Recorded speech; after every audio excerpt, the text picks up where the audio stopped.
done for you. Good evening. I'd like to call the meeting to order. Please stand for the pledge. I pledge allegiance to the flag of the United States of America, and to the republic for which it stands, one nation, under God, indivisible, with liberty and justice for all.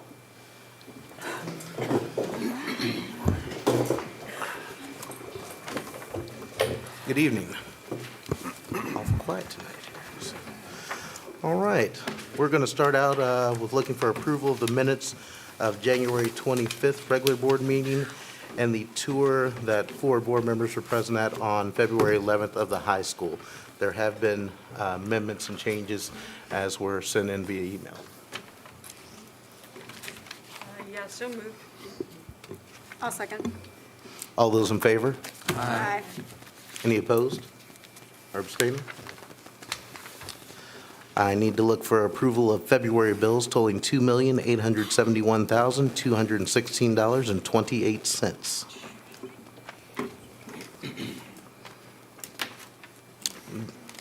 I think there were about 17 pages of expenditures in your packet this time. I make a motion to accept. Approve. So Matt makes a motion. Was there a second? Second. Is there any further discussion or questions? All those in favor? Aye. Aye. Opposed or abstaining? Next, I need to look for approval of the monthly finance report. Our finances are still looking very good, actually. Our fund balances are still continuing to increase as well, it appears. So, I hope so, because we're spending a lot of money. Dr. Mayor, how do you feel about, going forward here, we've got some ESSER funds to come back in, and how are you feeling with the budget and how it's looking? And if it takes a minute to get that money back, how are we sitting if we're paying it out first? And We are still waiting for approval from the Missouri House and Senate. The deadline is March the 24th. Okay. So we are the only state in the union that has not approved those funds. However, I am very optimistic, feel that that will be coming shortly.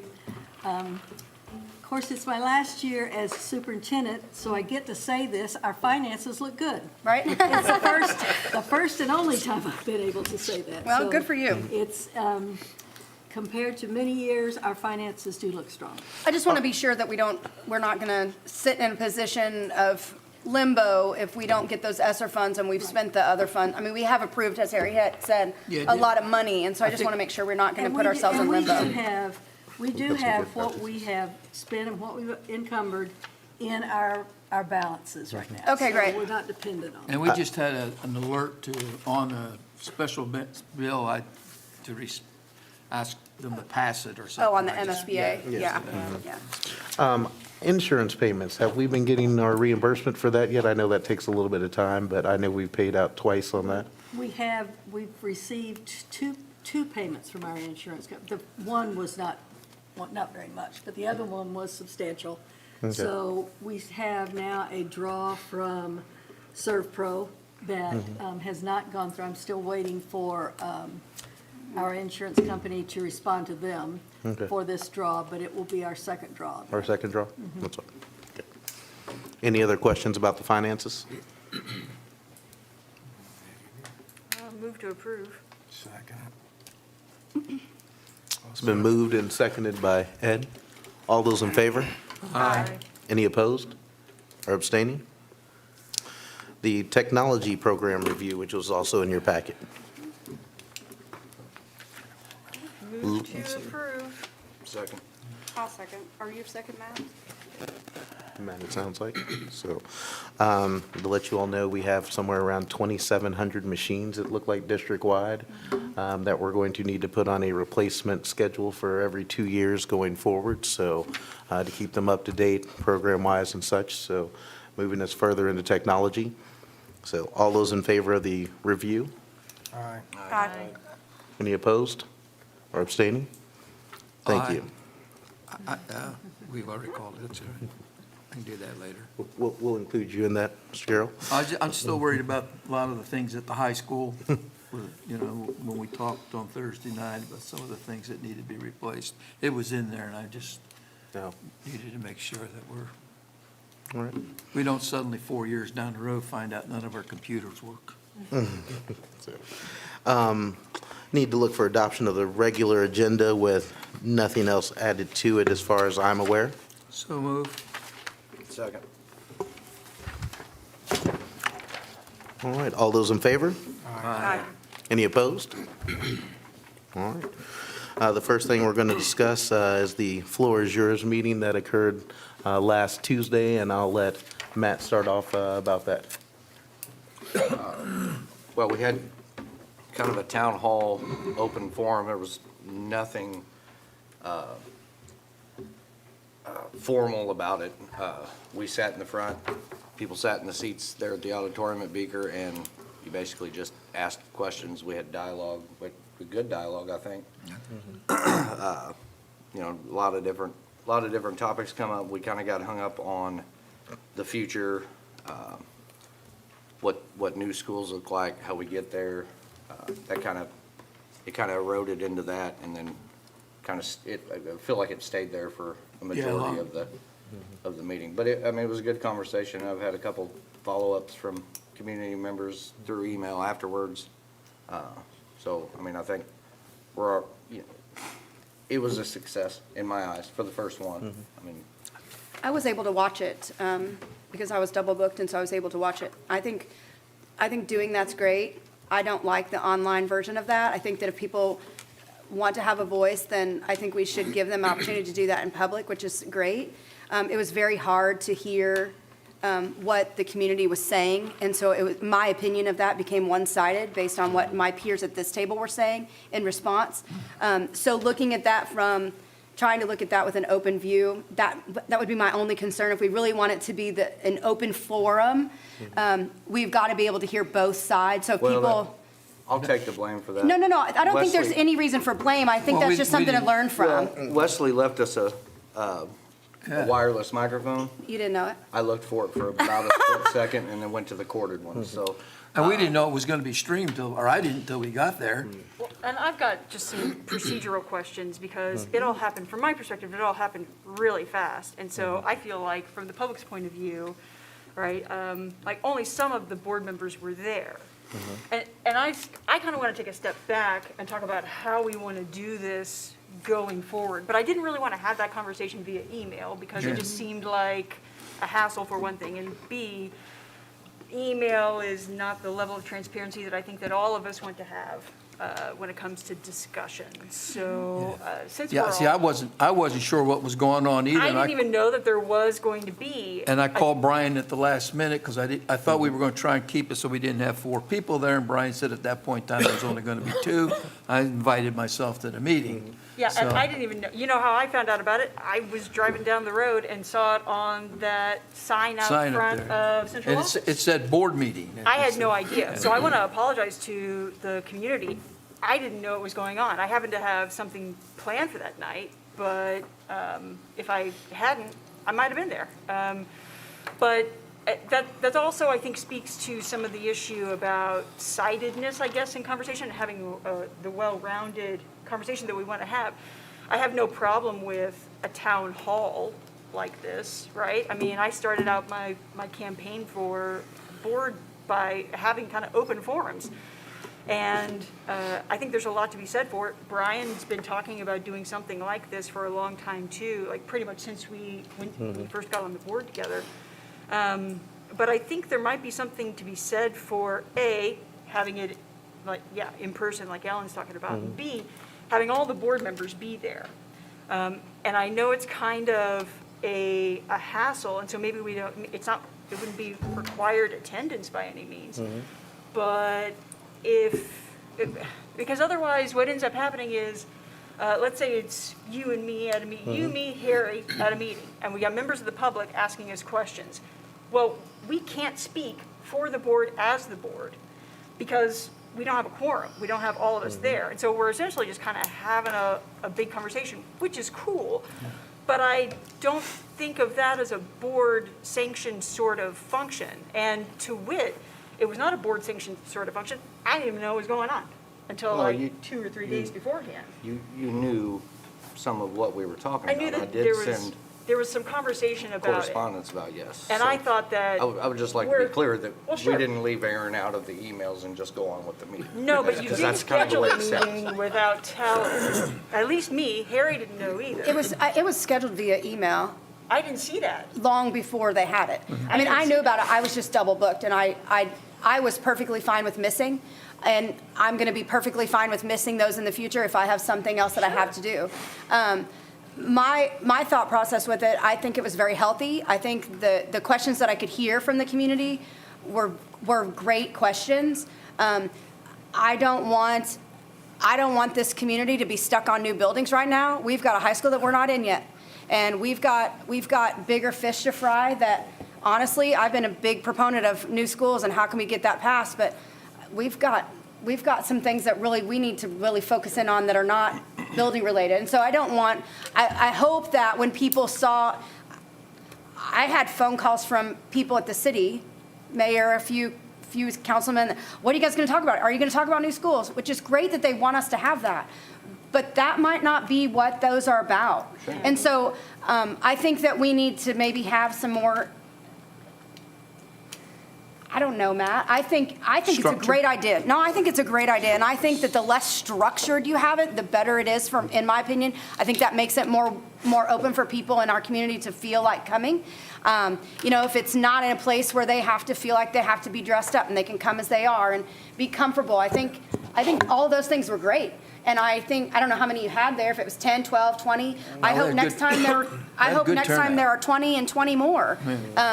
But I hope that people will bring great vision and great expertise to that floor, so that we're not focused on just one thing. And I didn't feel like it was that night, don't get me wrong. It was just very hard to hear online. And so for those people that didn't come, they missed out, and they might not feel comfortable coming or as confident as they should to come. And I hope that they will. I hope they will come. So the intent was never to stream this event, just to Yeah. let you all know. When we first talked about this event, Matt and I, and then he sent out the email, just to be clear, all the board was supportive of the initial event going on. It seems that there were some missed emails and some miscommunications that happened prior to that internally, so we'll work those out internally between us as a board. That's not a problem. I don't intend it for it to be a meeting. That's maybe something that we're going to have to talk about between us as a board as well, because I don't want that formality. As Ellen said, my intent was to have a Jeans conversation and not to even stream it. The idea was to get the public in front of us, to get everyone back. We did answer questions online. You can Yes? still have that with, so you have minutes. We And in can. fact, I would love to have minutes, because I would like to know all the topics that got covered. I don't even know who was talking about what at this meeting. Well, we could take minutes, but I still, and that's a conversation we're going to have Notes about style. Notes You know how versus we're going to have minutes, to have maybe. this to go out. I didn't intend for it to tie up as many board members once a month another night, Yeah, because we all have a meeting. We all go and inspect schools. We're all at different things constantly, so we all should respect our free time as well, I think. And I was intent on having more of a rotation of board. That was my intent, that we would always kind of just have a couple of people that would sign up and take it this month or that month as it goes on. So, like I said, Erin and I talked shortly afterwards, and she kind of expressed some of these things to me then, and we're just going to have a greater conversation about it. On to the fact of that night, there were about 25 people there. That's great. The streaming kind of came up last minute because, like I said, I didn't intend for it, but it went out on the webpage that we were going to stream, so I didn't want to say we weren't going to put it out, because that's what they had said. So microphones, people not wanting to come up front, repeating questions, those kind of things probably did leave a little disconnect for those of you listening at home. It wasn't quite as structured or written questions that we had. We did have a few written questions which we answered. Even if people would write questions down and send them in and we read them off, I thought, maybe next time would be a way for people to get questions up, and then everyone would hear the question when it came out versus just saying, Oh, you that's give a your good question, idea. you give That's your a great question, idea. those kind of Typical things. town hall So Yeah. those are kind of more things we've had, where we have a moderator, someone in contact, and Matt already saying, hey, I'd be love to moderate that event. So the structure is what we're going to have to work out, but we do want to be able to keep this conversation going, to keep the engagement with the community and the accessibility with the community. Sometimes meetings are a little bit too formal for people to want to come and give their opinions. I was going to come in sweats, to tell you the truth, and I thought they'll probably think I'm too dressed down for the event, but I wanted to look way more approachable, so, but that's definitely something that we're going to work out. I think it's something that, for our transparency and what we want to be as a board, that's just something we're going to be starting to do, and hopefully on a more monthly basis as we keep going forward, So it sounds like what we're, not to sit here and talk about this all night. Right. It sounds like what you're suggesting is that, for the next one, and Matt, I got to look at you too, because you've been kind of spearheading this.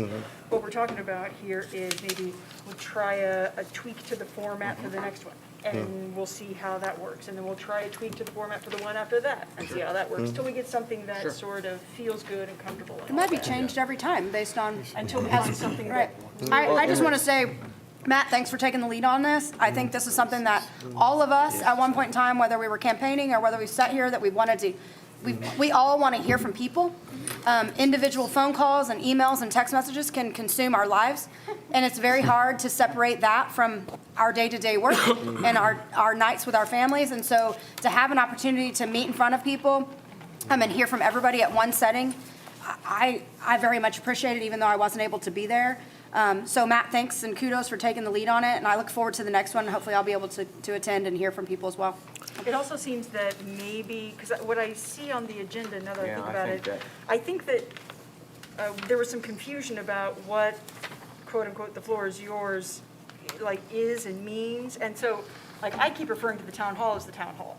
And I think that we were thinking in creating this agenda that the public comment section of this meeting tonight Maybe that's what he intended. would be called that, because when we emailed Linda and said, hey, add it to the agenda, I'm wondering if that was that. So for tonight, we're going to need to treat the floor is yours as our time for public comment, unless you see public I didn't comment see on it here on there. I just noticed somewhere that else. tonight. No, that was not the intent. We called That the wasn't event, the "The floor intent. is yours" at that particular time. So the intent was to discuss this event, as I had been asked to place it on the agenda for comment. Yeah. So, So tonight, we're going to pretend like the floor is yours equals public comment.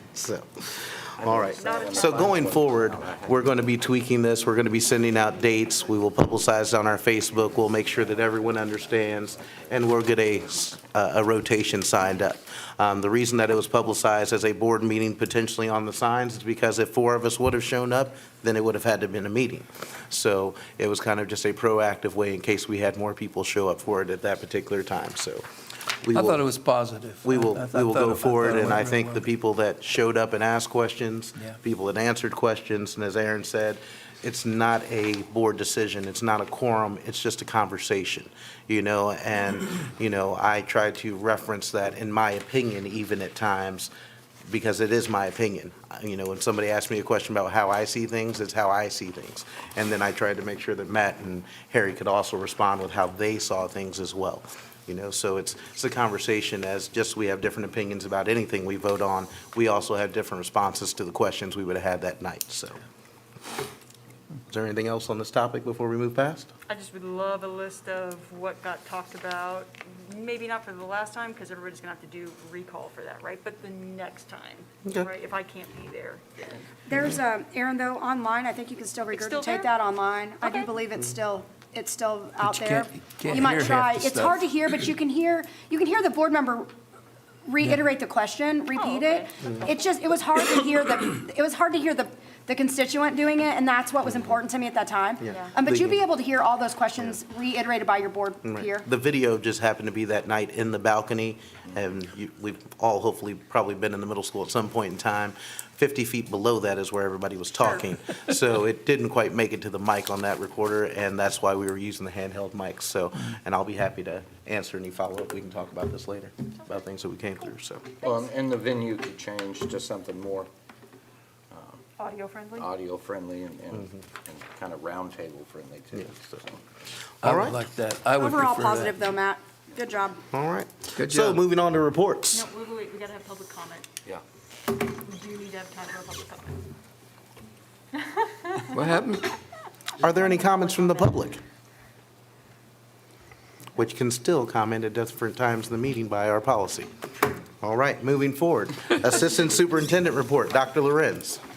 Just have a few updates. We've got quite a few bids coming up later that I'll talk about a little bit more in depth. Just let you know, the demolition on the property on Odell Street's been completed. We got started on the backfill till the weather and snow took us away, so, which may be a good thing. It may allow the dirt that they got put in there to settle a little bit before we bring the next layers on top. The cleaning, repair, and fire retardant process has been completed on the MHS drapes, just in time for the play, so happy about that. In time for the what? Oh, okay, good. We talked about this, I think I talked about this. I'd like to move forward with getting bids for cooler freezer monitoring with a reliable control system. So if unless anyone has objection to that, I'm going to work on bids for that for next month. I would also like to move forward with replacing in Beaker 64 control valves in the fan coil units. They are failing. I don't know what the word is. They are beginning to fail at a higher rate. This is the units inside each classroom. There's a fan coil in there. Once we've got the boiler in place, we will have the chiller in place in spring. These fan coil units will allow a much more energy efficient. Not only are they failing and we're going to have to end up replacing them. If I go ahead and just replace them, the entire system will be complete after this spring when we get the chiller done. And right now, those fan coils are just set to on. They're just on off. They're set on go, and so they're just constantly drawing energy. The new systems that can be more better controlled will only call for what they need and be able to go shut up and down. So there'll be a huge energy savings there. So I'm going to move forward on that, and I'll get you some prices, and if you can let me know, we'll talk about it next month. Speaking of the chiller, they began wiring the chiller earlier this month. We're still projecting to, knock on wood and parts all make it in, we're still projecting completion by the end of April for the new chiller at Beaker. I also would like to, this has been brought up, and it's been discussed several times in my time here, but the gate at the back of Beaker, I would like to move forward and put something in, like out at the bus barn, something more secure. We have a lot of traffic that comes in and out of there. If we're able to code that in or out, just make it a lot easier, plus the gate's in need of some help anyway. So I'm going to be getting some bids on that for next month, and I'll bring that to you. I like that idea. Let's see. You discussed the walkthrough the other night. I'm still in discussion with Philip from Music about the equipment. When we submitted the projected cost for the server room, at first it was no problem until the $350,000 bill came in, and then it was a problem, and so it wasn't really a problem. He asked to have, because it was that amount of money, brought an expert down to take a look at it. They came down, Keeper and I met with him. They looked at it. They're still making some, they're still talking, they're in discussion about that. We haven't got it completely settled, but I'm thinking that's going to get settled. He's going to make another trip back to look at the entire building was pretty much in plastic, which, by the way, the plastic is all but gone now. So, so they're beginning to go back the other direction as far as cleaning, and the music expert will be able to come down and take a better look at some of our peripheral electronic equipment. And let's see. One last thing. We've got a service call in for the sign. We were having a little bit of an issue with it. They've come down one time. I believe it was last week before the snow, and we're still getting an intermittent off on it. It was on this morning when I came in bright and early at 6, and then by Both sides of it? Huh? Both sides of it were on both this sides were on morning? this morning at 6, but then by noon, and I took a picture of it, and they were surprised when I called. So there's three different, the sign people, Impact, that's who we paid the biggest Okay. chunk of money for. But there's also the sign company, and then there's also software company that we purchase the plan through. And so all three of them have a part in that, and they're all been included in this conversation, so. And we have a warranty on that? Oh, yeah. Okay. There's a full, and that's why I don't want to get beyond the complete coverage warranty is 1 year. They've been put on notice, this is going to be That's fixed, so. definitely- okay, good. It worked for several days, so I don't know exactly what it is. We had electrician down, they were trying to claim that there was some sort of electrical issue, but JJ's put it in, and there's no electrical issue on it. It's in the sign somewhere, so I'll get to the bottom of it. I'll let you know. I noticed in the extreme cold was the first time I had noticed there was an issue or had somebody else report it, when we had that weather about 10 days ago or so. Yeah, So, I will put that on note too, whenever they should be here, they're going to be here, I think, in the next day or two. They know I need it up. We Yeah, paid that's too for much sure. money not to have that up. 100%. That's, that. Unless you have any questions, that's all I have for now. I'll be back for bids later. I do have something. Yes. Earlier in the month, I think it was this month, I don't even know honestly, we had some parent concern about the crosswalk at Beaker. And I'm talking about the north one that is across from the parking lot on Odell. Anyway, I contacted Brian that evening. He immediately contacted Dr. T about someone being present at that crosswalk in the mornings. All of the parents that had called me to complain have also now called me to thank me, and more so Dr. T, you, for being present at that crosswalk. That's really been important to our parents, and we very much appreciate you just taking the responsibility to be there. But I had a parent on the way in tonight that called me, and she said, I just want to make sure that you're able to tell him thank you. I think she rolled her window down and thanked you this morning as she drove by her. That's several things. And so I just wanted to publicly thank you for taking the initiative, just to make sure that somebody's there to keep our kids safe. Sounds like that's been a concern, and I appreciate the effort to make sure they're safe, I so. don't know. We always had one there before. They're there in the afternoon, but they're not there in the morning. And so adding that one in the morning has been just very much appreciated. So I appreciate you taking the initiative just to be there. I saw you there this morning, you looked kind of uncomfortable in the. It was a little chilly. It's going to be cold tomorrow morning for sure, too. I'm going to have to find different gloves. job perks, is that all for Dr. Lorenz? Yes, that's all I have. All right, thank you, sir. Dr. Mayor? Thank you. I'm going to stay here by the microphone. Someone said they couldn't hear me the last time. So today we're going to start, go ahead, Wesley. We're going to start with a couple of proposals that we had and asked our faculty and staff to give us some input on how they felt about these two proposals. The addition of another assistant principal at Beaker is something that we've discussed over the years, at least since I've been here. We've discussed it on and off, and the board has been reluctant to add another administrator because the feeling that the board received from faculty and from community was that the district was administrator-heavy. And that is a common theme that we hear over most school districts. Don't understand why there has to be so many administrators. The reasoning behind the three options that I gave was because of the reluctance in the past.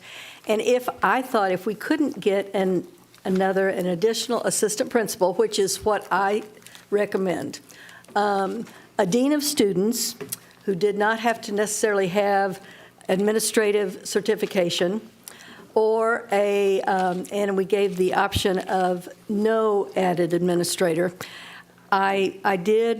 Grace helped me send out a survey to the faculty. We had 211 responses, and this is as the close yesterday of the survey, this was the result, that the Beaker have an additional assistant principal added who would be in charge of some of the discipline in the schools and in also helping with teacher evaluation and feedback. So I have a statement from the Beaker faculty. I believe you have it in front of you also. They asked me if I would read this, and I will, but I think it is also in support of an additional assistant principal. As representatives of a collective group of staff from Beaker Middle School, we appreciate your efforts in making time for our statement this evening. Thank you for the opportunity to address this issue. Many of us, as evidenced by our building survey and the signatures on the statement, feel the current behavior management issues at Beaker have become overwhelming for staff, administration, and the student body. It is our belief that a second assistant principal with duties as described by Marshall Public Schools is in the best interest of students and staff at Beaker Middle School. We feel this would alleviate pressures felt by staff as well as lessen the severity and frequency of infractions. Our reasons for this belief are supported by the statements below. 1. Students in the 5th through 8th grades endure the most drastic social, emotional, mental, and physical changes of any student in any other building in Marshall Public Schools. Mirroring the MHS administrative structure at BMS to support every student in every grade for the duration of their middle school education has considerable benefits. In this model, each assistant principal is assigned 2 grade levels and would follow the same cohort throughout their years at Beaker Middle School. They are A, the administrative looping design makes it possible for administrators to have personalized relationships with students. Students would have an advocate in their administration, and intervention would be more effective and less frequent. B, administrators with fewer students to focus on have the opportunity to become more familiar with the families of their students. A relationship with the adults in a student's life allows for the administrator and, by extension, their teachers and the school to make connections regarding the student's background, interests, and culture, as well as being able to identify appropriate accommodations and supports and empowering families to support academic goals at home. C, having 2 assistant administrators would allow for collaboration before decision-making and force consistency in infractions as well as better communication with staff. And D, in their time at Beaker, students would acclimate and adhere to the expectations of the model and be more prepared as they enter high school. MHS could potentially realize a decrease in their discipline infractions with the continuity of these expectations. It is within the purview of our district and the facet of our position as educators to support students to the best of our ability, and it would be a disservice to staff, community, and students to take shortcuts in these efforts. The description for Dean of Students has several connotations which could potentially undermine the efforts and progress of behavior intervention. They are: A, building trust and earning respect from students and families would prove to be a more difficult task than necessary should a BMS add an actual administrator. It allows for students and families to second-guess and undermine the decision-making process of this title and result in added work for the sitting administrators. B, the qualifications necessary for Dean of Students, i.e. a few master classes preferred, would not attract the degree of educator truly needed for taking this role. As an administrator, certified and such, is knowledgeable in special education law as well as school law specific to disciplinary intervention. C, for discipline to be effective, it needs to be executed in a timely manner. A dean of students without training or autonomy to execute with decisiveness could actually slow down the process, leading to a less effective discipline. D, tasking a person with the role and responsibilities of an administrator, but not the salary of an administrator, could result in burnout and high turnover for this position, disrupting the continuity of behavior expectations. Point 3, according to recent discipline and attendance data taken on 2/11/22, there have been 424 discipline incidents year to date. Beaker has had 95 students with 560-plus days of ISS or the TLC option. Beaker Middle School also has 246 students within the attendance STEP system, approximately 1/3 of the NC population. Each of these cases requires time and intervention of an administrator. Considering discipline infractions and attendance as separate incidences registers as nearly 91% of our in-seat student body. Having only one assistant administrator to process these demands, it is egregious and counterproductive to the education process. Discipline infractions affect all students, specifically the students not involved in the issue. These students also experience loss of learning and a disruption of the educational process. Every distraction in instructional time requires considerable efforts of teachers and staff to get students back on task. 5, an additional administrator would allow for another supervising adult at after-school activities. Whether that's concurrent with sitting administrators or in rotation, it allows for more effective supervision and the potential for fewer infractions.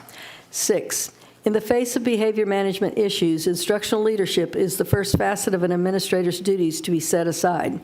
We believe that dividing the duties of the assistant principal will allow all of our administrators to be in our classrooms more often, supporting teachers in their efforts to provide excellent instruction. Thank you again for your time and consideration in this matter. We appreciate your having heard our opinions and concerns and hope a decision is made that would result in supporting the best interest of all students and staff. Respectfully submitted, the staff of Beaker Middle School. I would like to also repeat that it has been my recommendation to add an assistant principal at Beaker. Over the years, we have seen that need grow, and I believe that the Beaker Middle School has a wonderful culture and a wonderful climate, and I would like to make sure that we are doing everything to keep that climate and culture as it is and can continue to improve.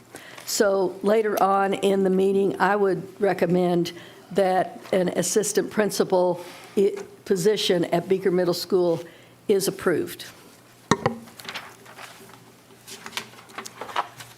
Let's move on to the calendar for next year. Yes, Will that be sorry. new business, where we talk about that? Yes. Yes. You'll talk about that, and the vote is in new business, I believe, isn't it? I don't see it. No, there's not a vote for that position on. Should we wait to talk about it now, or wait to talk about it?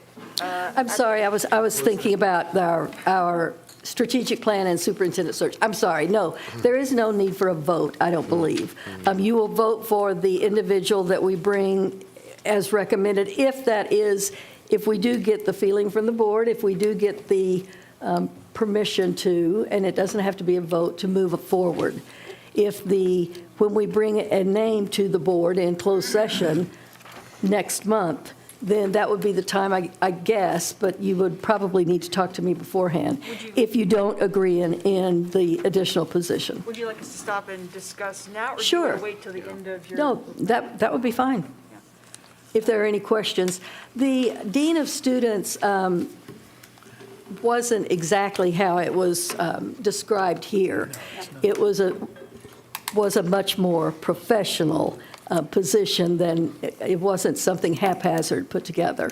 But it was a compromise, so that there was not an additional administrator, there was not an additional administrator's salary.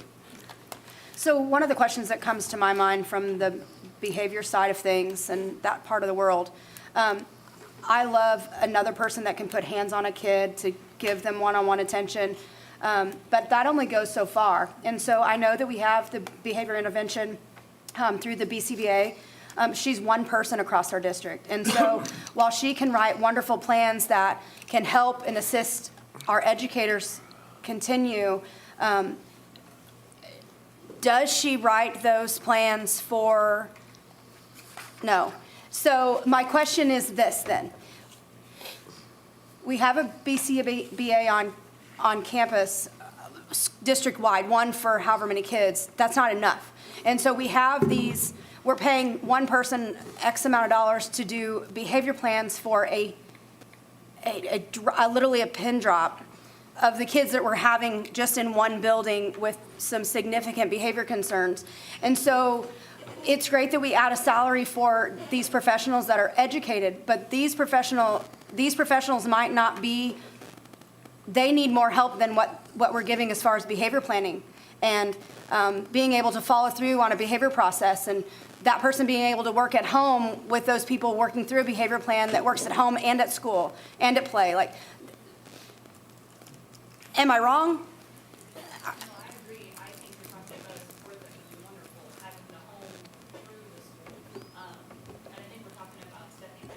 There's not enough of her to go around our district. And there's kind of a process to go through to get to her. So I mean, there's a lot that's filtered through the assistant principals to get that So my concern is, there seems to be that we started that process from looking eyes from the outside in, because she came before I was on the board, so I don't know the reasoning why we needed one behavior analyst. I think she's very good at what she does, and I think the kids that she can touch are great, that we can follow through that process. I think that's great. But I just had a list of all of these people. There's no way one person can touch this in one building, let alone what Christy has, what Rendy has, I think adding a principal is great, but what about the services that support the principal to get the behaviors under control? I think that would be a question for Mrs. Durham. Okay. She's a specialist. Hey, Well, I can kind of speak to the history of it. So I was actually one of the first behavior coaches. I did that on top of my process coordinating job. And when you work with behavior, you need to be able to drop everything and go help the And kids run. go through. And when you're holding special education meetings, you can't drop everything when you have a meeting happening. So we did that model. Ashley Lover did that, I believe, for 2 years. That's out of memory, it might have been more or less. And then we looked to hire someone who could do that full time, and that's when Stephanie was hired on full time to fill that role. We also added Jackie Marshall. She brings in the special education background and autism, and that was just added This year. graciously by you guys because we need help. That is so true. Stephanie cannot be everywhere all the time. It's too much. But yes, I think from Caring for Her Principals, they appreciate that support. For you to more absolutely. well, my concern is, I'm thrilled to be able to say that our budget looks great, and we have money where we can put it into another administrator that's really useful in touching kids.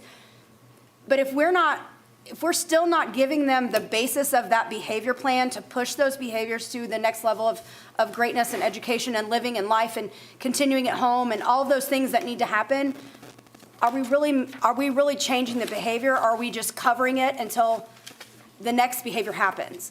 That's my concern.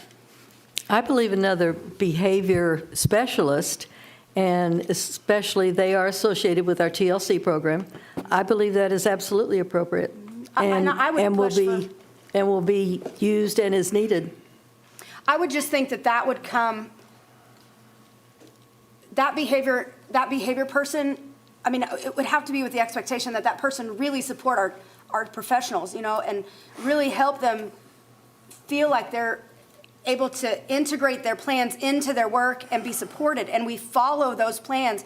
But one person doing that kind of planning, used to be that we had a group of like 7 teachers or 8 teachers across the district that did that. Maybe we still do, but they're not as intricate in the behavior planning. And as we all know, with the breaks in school and the kids coming and going and things across the nation, the behavior support has really accelerated, and it's a huge need. We see it in our work extremely high every day. So I can only imagine the need in our buildings. Right. And there's no way Stephanie can get across our district. She's one person, however many hours a week, probably a gazillion, I don't know. But I just wonder if there's more support that we can give other than just one body. I don't know. Just seems like we need to really support our money and how we're going to fix it. One person talking to Brian at 8, that's great. It's great till the next behavior happens. And then what? Right. And Just my I thoughts. totally agree. If there is, if we can find a candidate for that position, and they are difficult to find, but it is absolutely needed and appropriate. Does that position negate the need for another assistant? No, I don't think so. No. I mean, part of what we're talking about, right, is trying to find some sort of unicorn Right. administrator who is well-versed in both the behavior. I'm not necessarily saying that because a behavior But- analyst won't be able to have the time to be So- an admin and a BCBA. And I was thinking I was like, is Ellen talking about like having somebody who could do all the above? No. And then as you talked, no, she's talking about, okay, if we're going to have this AP, we then also, can we have assurances that the kind of support that this administrator, somebody who's got the administrator's training, this person's going to be well supported with like the tools for behavior. Right. So we can And I say, think a very important part of an assistant principal's job is helping with feedback for teachers. Yeah. That person needs to be very knowledgeable in instructional strategies and all of our movements that Ms. Jacoby is in charge of. And that person then needs to help continue that feedback loop all the way through the middle school. We've got the, I'm sorry, go ahead. I was just going to, Ellen, if you don't mind, I can Sure, talk to you sure. about how it works at Beaker. I'm an instructional coach at Beaker, and so I work very closely with our assistant principal and our teachers and the parents. And whenever there is a student who is continually, progressing the wrong direction, and I've gone into the classroom and we've tried strategies in the classroom and they're not working, and I observe to see what the behaviors are. Because I have the flexibility to go into all the different classrooms and not deal with other behaviors all the time. And then I kind of collect data, and then we meet together as a problem-solving team with the parents and everything, and then we try some more strategies, and then we go back in. And so then after those strategies don't work, then we call in the support with Stephanie Heinzen, and then sit in again and say, okay, so we tried this and this and this, we did this, now where are we? So another assistant principal would help those meetings happen more often, Right. quickly, so that we could reach out to. Don't take me wrong. I am absolutely not against another admin at all. I'm not. I am more in support of how can we support another I mean, a warm body that's professional, that knows a lot about these things is great. But if there's nobody that can go back and follow up because they've got 250 students instead of 500, that's still a lot of kids. And so let's be real. Like, to touch 250 kids, or even, I don't know how many kids are on here, take half of them. Like, good night. I couldn't do that in a year. Like, so I don't expect you all to do things that are not normal. Like, that's not normal. That's not a normal caseload. That's not normal.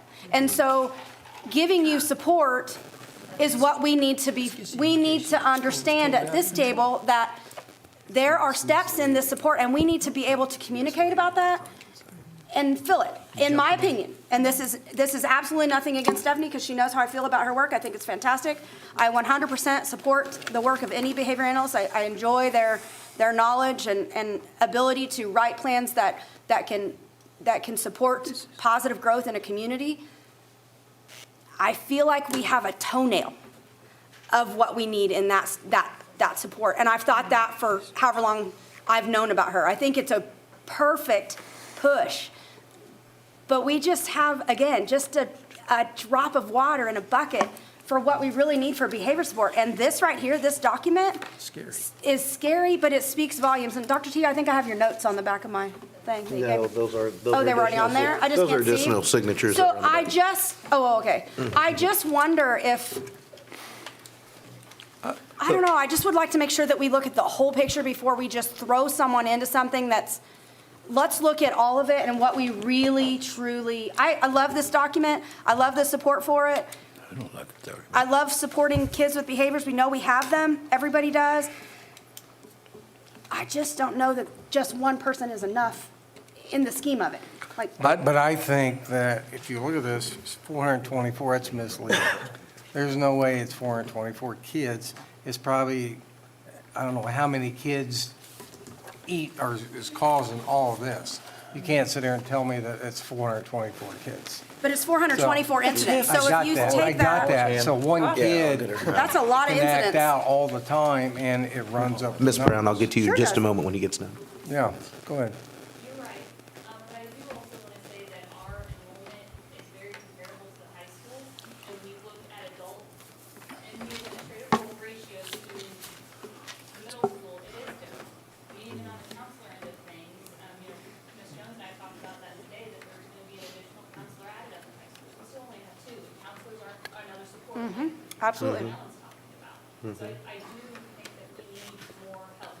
And that is, there's a lot of things that arise that are not referral worthy, that take a lot of time. Yep. Especially between 5th and 8th grade, and we all know that. So, I mean, I did that role for 4 years. It is a very hard job. And Travis is doing a great job, but our kids have gone through something none of us have ever gone You're through right. as kids. Yeah. They need help and they're trying to work through it. So whatever that looks like, I think that we need more help. And I think that this is an opportunity for us to take a stance and say, we are committed as a district to help these kids grow and be successful in our community. And being successful in our community is being successful at school, I mean, right? And so teachers that have to deal with the behavior every single day, and Ed, I agree, this might be 25 kids that have 424 incidents. The fact of the matter, it's I know there's more kids than that, but 424 incidents That's half is the a school. lot. That's half the school. My point is, it's a lot. When they already have jobs and have responsibility on top of this, that is a lot. I want to know, how do these numbers, these numbers are alarming. How do these numbers compare to what's going on at the high school? Probably. I would like to tell you that we could say it's the same, but we can't Yeah. because we're not even in a normal situation right now. Yeah. What I can tell you, and Paul and I talked about this today, Yeah. when you look at our freshman and sophomore numbers, they're high. Once kids get to the maturity level where they're juniors and Yeah. seniors, we don't see as many. But Good. our freshmen and sophomores, they are the ones that keep my two assistant principals that deal with those busy. Right, which, So you're coming from fifth, Mr. Reed, seventh. after she gets done, go ahead. I'm sorry, fifth, sixth, seventh, eighth, by the time they get to me at ninth and tenth, that's where we see most of ours, but by the time they get to 11th and 12th, then yes, it tails off. So I would like to say that ours are comparable, but with our non-normal year, I can't tell you that it is. Yeah, we always lose some of them along the way too, and so, So. wow. Yes, sir. Before the high school had everything interrupted with the fire, there's, on our SIS Pulse, there's a great tool you can use and analyze all that, and it'll break everything down, have the information you're looking for will be right on there.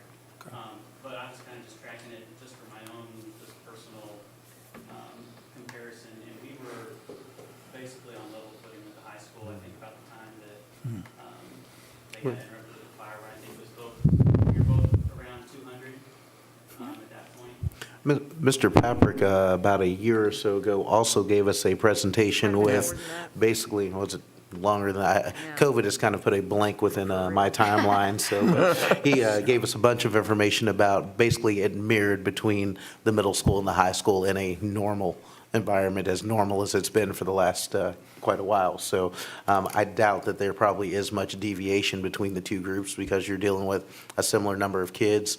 A similar number of kids are going from one building to the next. There's not a great bit of change there, so we understand the problems are the same. And Well, I'll tell I you- agree with Harry. Some of these kids are overlapping, I mean, the kids have the attendance issues and maybe the discipline issues, but I do think that, behavior support across districts is something that 5 years ago was pretty non-existent. They started hiring them in, we started looking into it in a different way, and have found a way to put one on staff. In addition, is probably a conversation that we can have. We're having a discipline committee meeting actually March 2nd, I believe, that we kind of had to put on hold for a couple of months because of fire, disaster, illnesses, and all kind of other things, where we were looking at also the kind of aligning of the two policies. The middle school policies and the high school policies have a lot of differences between them, where students are just going from one building to the next. The expectations need to be started a little bit earlier as well, we were talking about. So that's something that's going to kind of review and revise this one. I hate to say process, but it is what it is. There has to be some steps and there has to be some repercussions within life. So those are some things that we're going to be talking about between the administrators and another team here in another week or so. Yeah, but maybe there's too I many. will just say that I know that we've talked about another central office staff and spending some money there, but if it comes for my personal, if we're looking at spending money one place or another, this is definitely a need that touches our kids and our employees immediately. And I would 100% support it. I think I'd go in that direction with Yeah, you. same here. Absolutely. Yeah.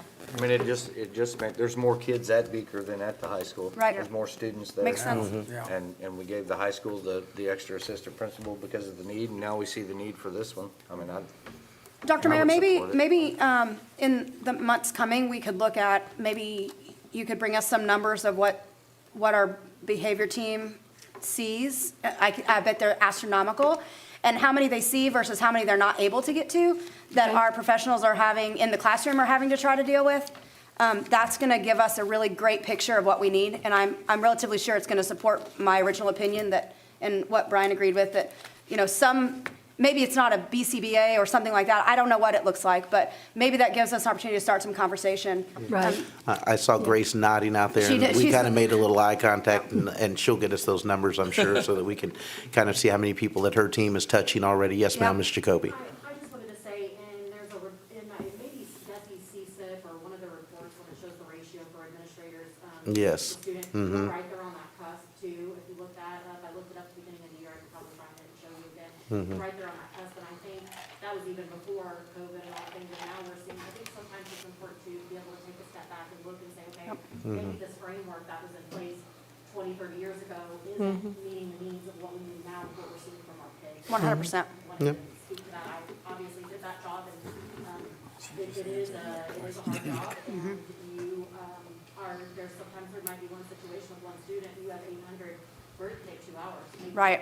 And that's a real thing. So- Yep. Maybe you can work with Grace and incorporate that together, so we can have that all together. I think that'll be good information for us to see in the future, so. Well, we're, Go ahead. well, I was just gonna say, we're talking about kids, like behavior issues in specific kids that need planning. That doesn't even deal with the day-to-day. No.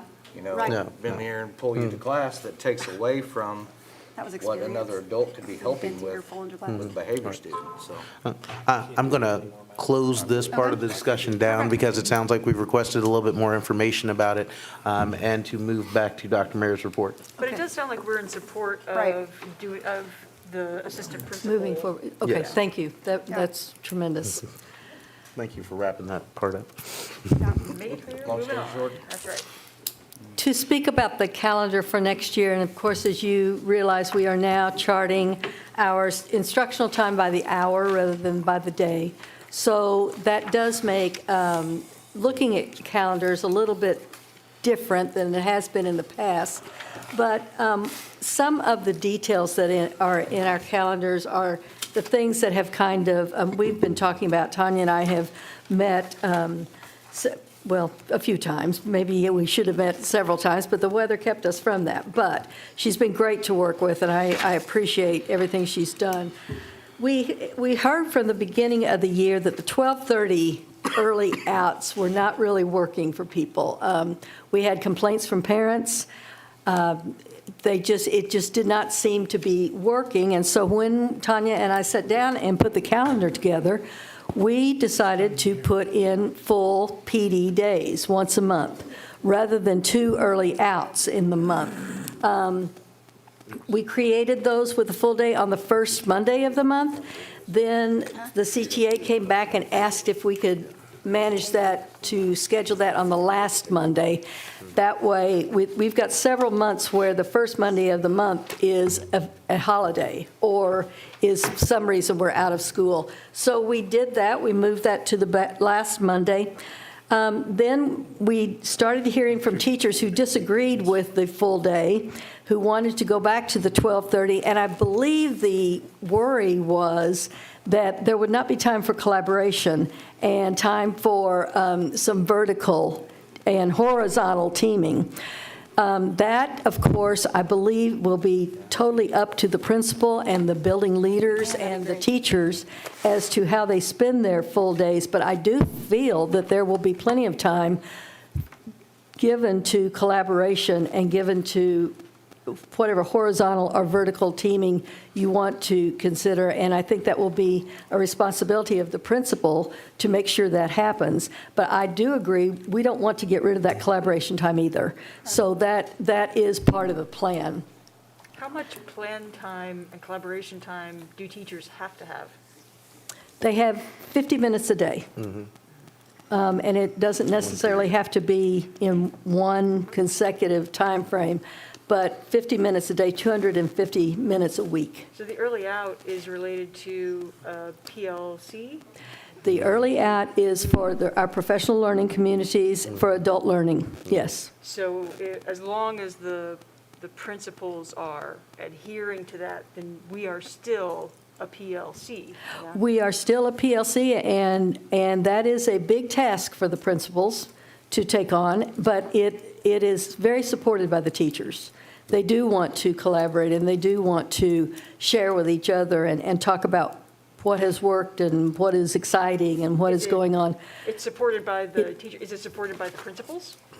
I believe it is. I guess we'll see. I think it is from the conversations I had with principals, but yes, I think it's important across the board. And I do think our PLC configuration is important also. So we'll make sure we try to guard those. Because of the seemingly two different paths that teachers were taking, we did send out a survey also to ask the teachers, and I don't think you could get any closer than we got. 50.2 and 49.8. So I sent you the actual answers and the actual votes so that you wouldn't think that I was making that up, because who could make that up? But I do think that we need to, since it's so close in the teachers' hands, I think we need to look at our parents and our families and how can we work with them to make life easier for them. I feel the one day a month, it will be easier for parents to plan and easier for our community. Absolutely.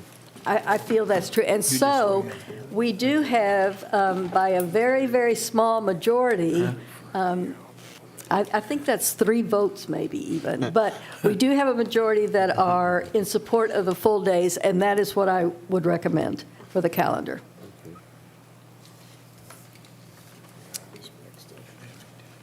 This is the actual screenshot of the surveys. Okay. No questions on the calendar?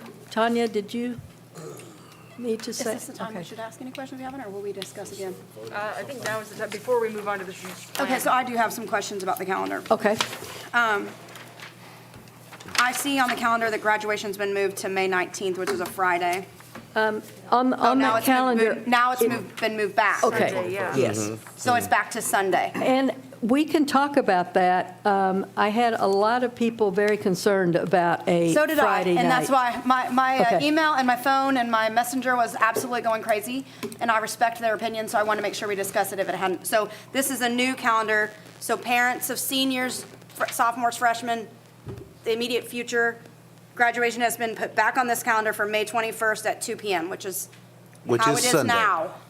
Which is a Just Sunday. Sunday Sunday. And afternoon. it's a Sunday, yes. yes. So, okay, I think that's the biggest concern that I heard about the calendar. Okay, perfect, thank you. We did have some questions about the 2 weeks at Christmas, for example. I did put the early out day on Wednesday rather than Tuesday, and that was 4 hours for student instruction. We do want to plan our calendar so that if we have snow, like we have had this year, that we have time built into the calendar and we don't have to make up 10 days at the end of the year. Right, right, So that was the reasoning behind that. okay. I did want to move on also to talk a little bit about the strategic plan. We've talked about this for 3 years now.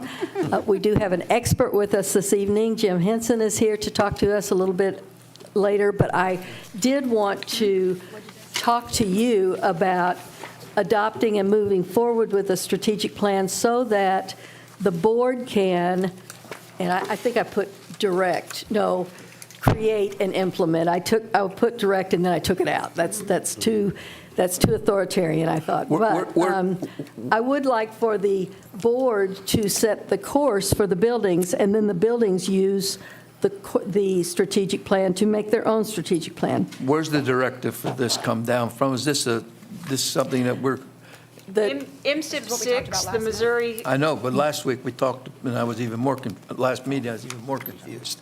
But, so we got a strategic plan, and now the board has to put together a strategic plan. Who requires us to do that, or will he be? We have a strategic plan that is not completed yet with action steps completely. And Well, that's what we I have yelled to about have, when we did it and the we first have to time. have one by by standards, by board governance. by We May, have to right? have one with a 5-year outlook to it. That is replaces the, reviewed and whatever that we that other keep up crazy thing was we were continually, yes. required to do. And to be really All right. specific about it, the Msip 6 requires that we have, that we The adopt something. MOSIP, that's the one I was. That we adopt something that is a CSIP, whether we call it a strategic plan or not. All right. The MSIP 6 does require that, even in the language we use, we have to adopt it as a CSIP. But it's essentially, we're calling it a strategic plan for us. Okay. So, And yeah. I think the yield. reason that a lot of school districts are moving to the term strategic plan is because the community, the public knows what that is. We educators, we put abbreviations on everything. And the public, I think, gets kind of tired of that. So we are calling this the strategic plan. It is a CSIP, but it is the Marshall Public Schools strategic plan. And if you would take a look, I'm going to run through these really, really quickly. Here are the goals and the steps that in black, we had put those steps together, the administrative team. You will recognize those, see what we have done in the past. And then in the white, there is, that's a really nice statement, but it needs some work to make it more specific. That's our goal number 1 was to provide the safe environment. Goal number 2 is to hire and retain highly effective teachers and staff for our community that are dedicated to academic excellence and helping the kids to be happy and be satisfied in their school experience. Our third goal is the communication that we have across with the public, with the community, with parents and families. And then our fourth goal is a fiscal one that has to do with dealing with integrity our taxpayers' money. So, as I said, Dr. Henson is going to talk about this in a few minutes, but we'll move on really quickly. I did have some answers that we had talked about at the town hall meeting that I wanted to just quickly go through. And every Tuesday, I believe, before the meeting on Tuesday. So we meet the Tuesday after the 20th, so it will be the Tuesday before that. Isn't that correct, Matt? Well, I mean, Or- it was kind of the idea of it, just so For specific things. for follow-up, just kind of like this, that Right, that so- was one of the okay. things that we had discussed, was making sure that we put it on a schedule so that things that were discussed maybe during that meeting, we would maybe have answers and be able to revisit as an entire board the following week. Yes. So we hadn't actually hammered that down, and that goes back to details across the board that we need to work out. But that is what we had kind of talked to. At first, we had put it, I believe, the day before, as what we had looked at maybe before the meeting, and then we thought that we should move it back up so that we would have time to answer, complete, or Right. reflect upon things as they needed to be, so. I think a designated time is appropriate, so people know when that's going to be, where they can come and share their thoughts. But also for us as board members, so we can share the time, so that, my expectation, I'm going to be completely honest, everybody can expect me to be there every time. I'm not going to be. It's just going to be how it is. I'm not going to be able to be there every time. And so for us as a board, then we could kind of communicate and be able to pick the 3 or whoever are going to be there so that, let's face it, some people might want to come and see me, but they might not want to come and see Brian. So if we're not there on the same night, that might be helpful. Truly, I mean, we might as well be realistic about life. It's true. And it's okay. I think it's good to have it set so that people know this is my opportunity and my time, and it's Monday. Maybe I won't private message them, and I'll just see them tomorrow. That's And the idea of the week before, at least a week before, was to still have time to get something on the agenda. Yeah. I agree with that at the 100%. time. That I we think it's didn't know important. about or that really needed to be dug into. It could still be put on the agenda without. I just have a couple of points that I was going to make that were brought up at the town hall. One question that I had received, not that evening, but before that, was about the compliance officer, the district compliance officer. The compliance officer in the district is to investigate discrimination, which could take the form of harassment or bullying. It is a statutory requirement, so therefore, the compliance officer doesn't have anything to do with looking at our audit or looking at the hours on the calendar, or anything. It is specifically for charges of discrimination. ESSER funds, they may be used to construct new buildings. More likely, they will be used to repair and to possibly add a few classrooms. But an elementary school with 32 classrooms, with a gym, with kitchen, with parking, with recess areas and playgrounds would be at least $40 million. We have $4.7 million in ESSER funds, so that's not even possible. It comes down to our voters are going to have to approve a tax rate hike. And then one of the questions and one of the comments was our scores are so low, it indicates a problem with the district. So I would like to say that there's lots of research out there, trustworthy research from the Children's Defense Fund, makes it very clear that economic factors are the major contributor to student achievement.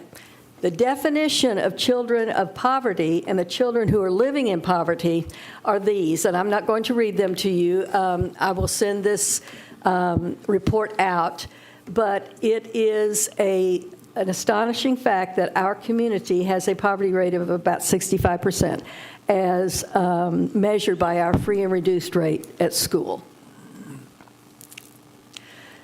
So these are the poverty guidelines also. This is from the Community Action Agency of St. Louis. I will not read those to you either, but this is absolutely not for an excuse. This is not to give us a reason why. Our kids poor children are more likely to have poor academic achievement. That is just the way it is, and we cannot argue with that. The children who are younger, and go ahead, Wesley. The children who are younger are the more likely ones to live in poverty, and this is from the Children's Defense Fund of 2020. Go ahead. Once again, this cannot be used as an excuse. We cannot say that we're going to stop trying because we love our children. We know they live in poverty. Many of them do, yes, but this is not an excuse. Here are the recommendations that we can use to fight this. We are significantly impacted, but we can do some things for that. We can do some things to fight poverty and the impact of poverty. Early childhood education, including parents as teachers and our other programs, and this wonderful school that we have here is our Early Childhood Center. More and more research tells us that early childhood is a vital, important time of a student's life. I put the question marks there. Supportive of our families, such as the Hoot House, we have a tremendous, tremendous program here for our students who are not as fortunate as many other students or who are homeless. It's amazing what we do here. Grace, I put the question marks there because is that do we have another program, or is that's the resource source for our, is what I'm talking about. What is the HRT? Is that what Yeah.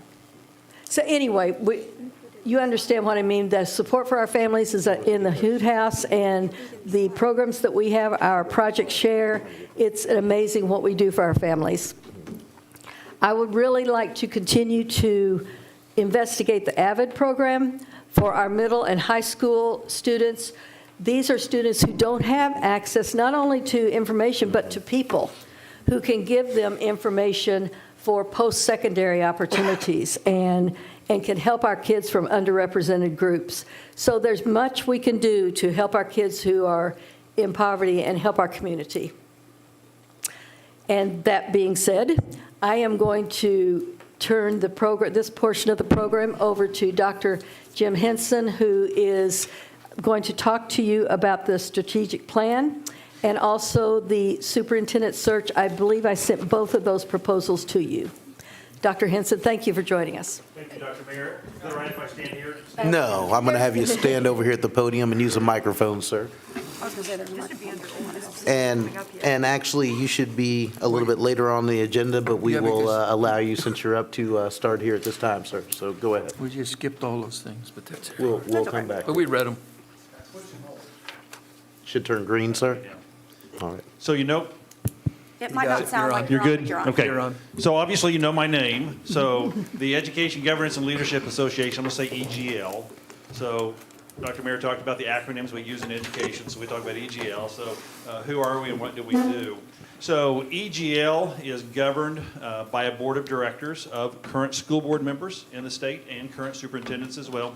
We are a not-for-profit education service agency. That's what the state calls us, ESA. So an education service agency. We're not-for-profit. And again, governed by your peers and superintendents as well. So there are numbers of us in the state. We say we're retired. That's really not true. We've all served in administration at some point in time in our career. Me as a teacher, principal, served 22 years as a superintendent.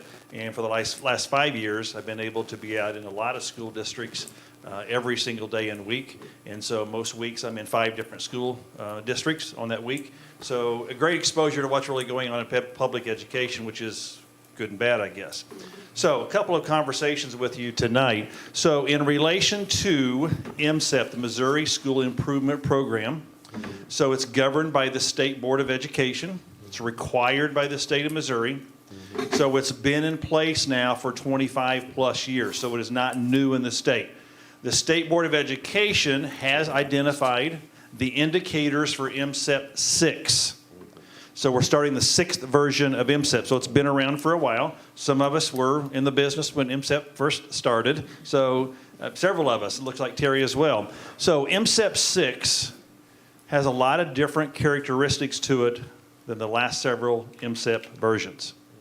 So the State Board of Education approved all the indicators 2 years ago, which is required by law. And so those indicators in Mcep 6 go into place on July 1. As you look at the indicators, we're seeing indicators that we haven't seen previously. We're also understanding that the Department of Elementary and Secondary Education is requiring the evaluation of school districts in relation to meeting the Mcep 6 guidelines in a different format than they have previously. For example, we have not had a desk review and on-site reviews of school districts through Mcep for a number of years. That is going to change. Some of the indicators that are changing as well, for example, so there is a requirement in Mcep 6 that every Board of Education has to vote to adopt a minimum fund balance in your operating and incidental, your teachers and your operating fund. I like to call the operating and incidental the same, Fund 1 and 2. So your unrestricted fund balances.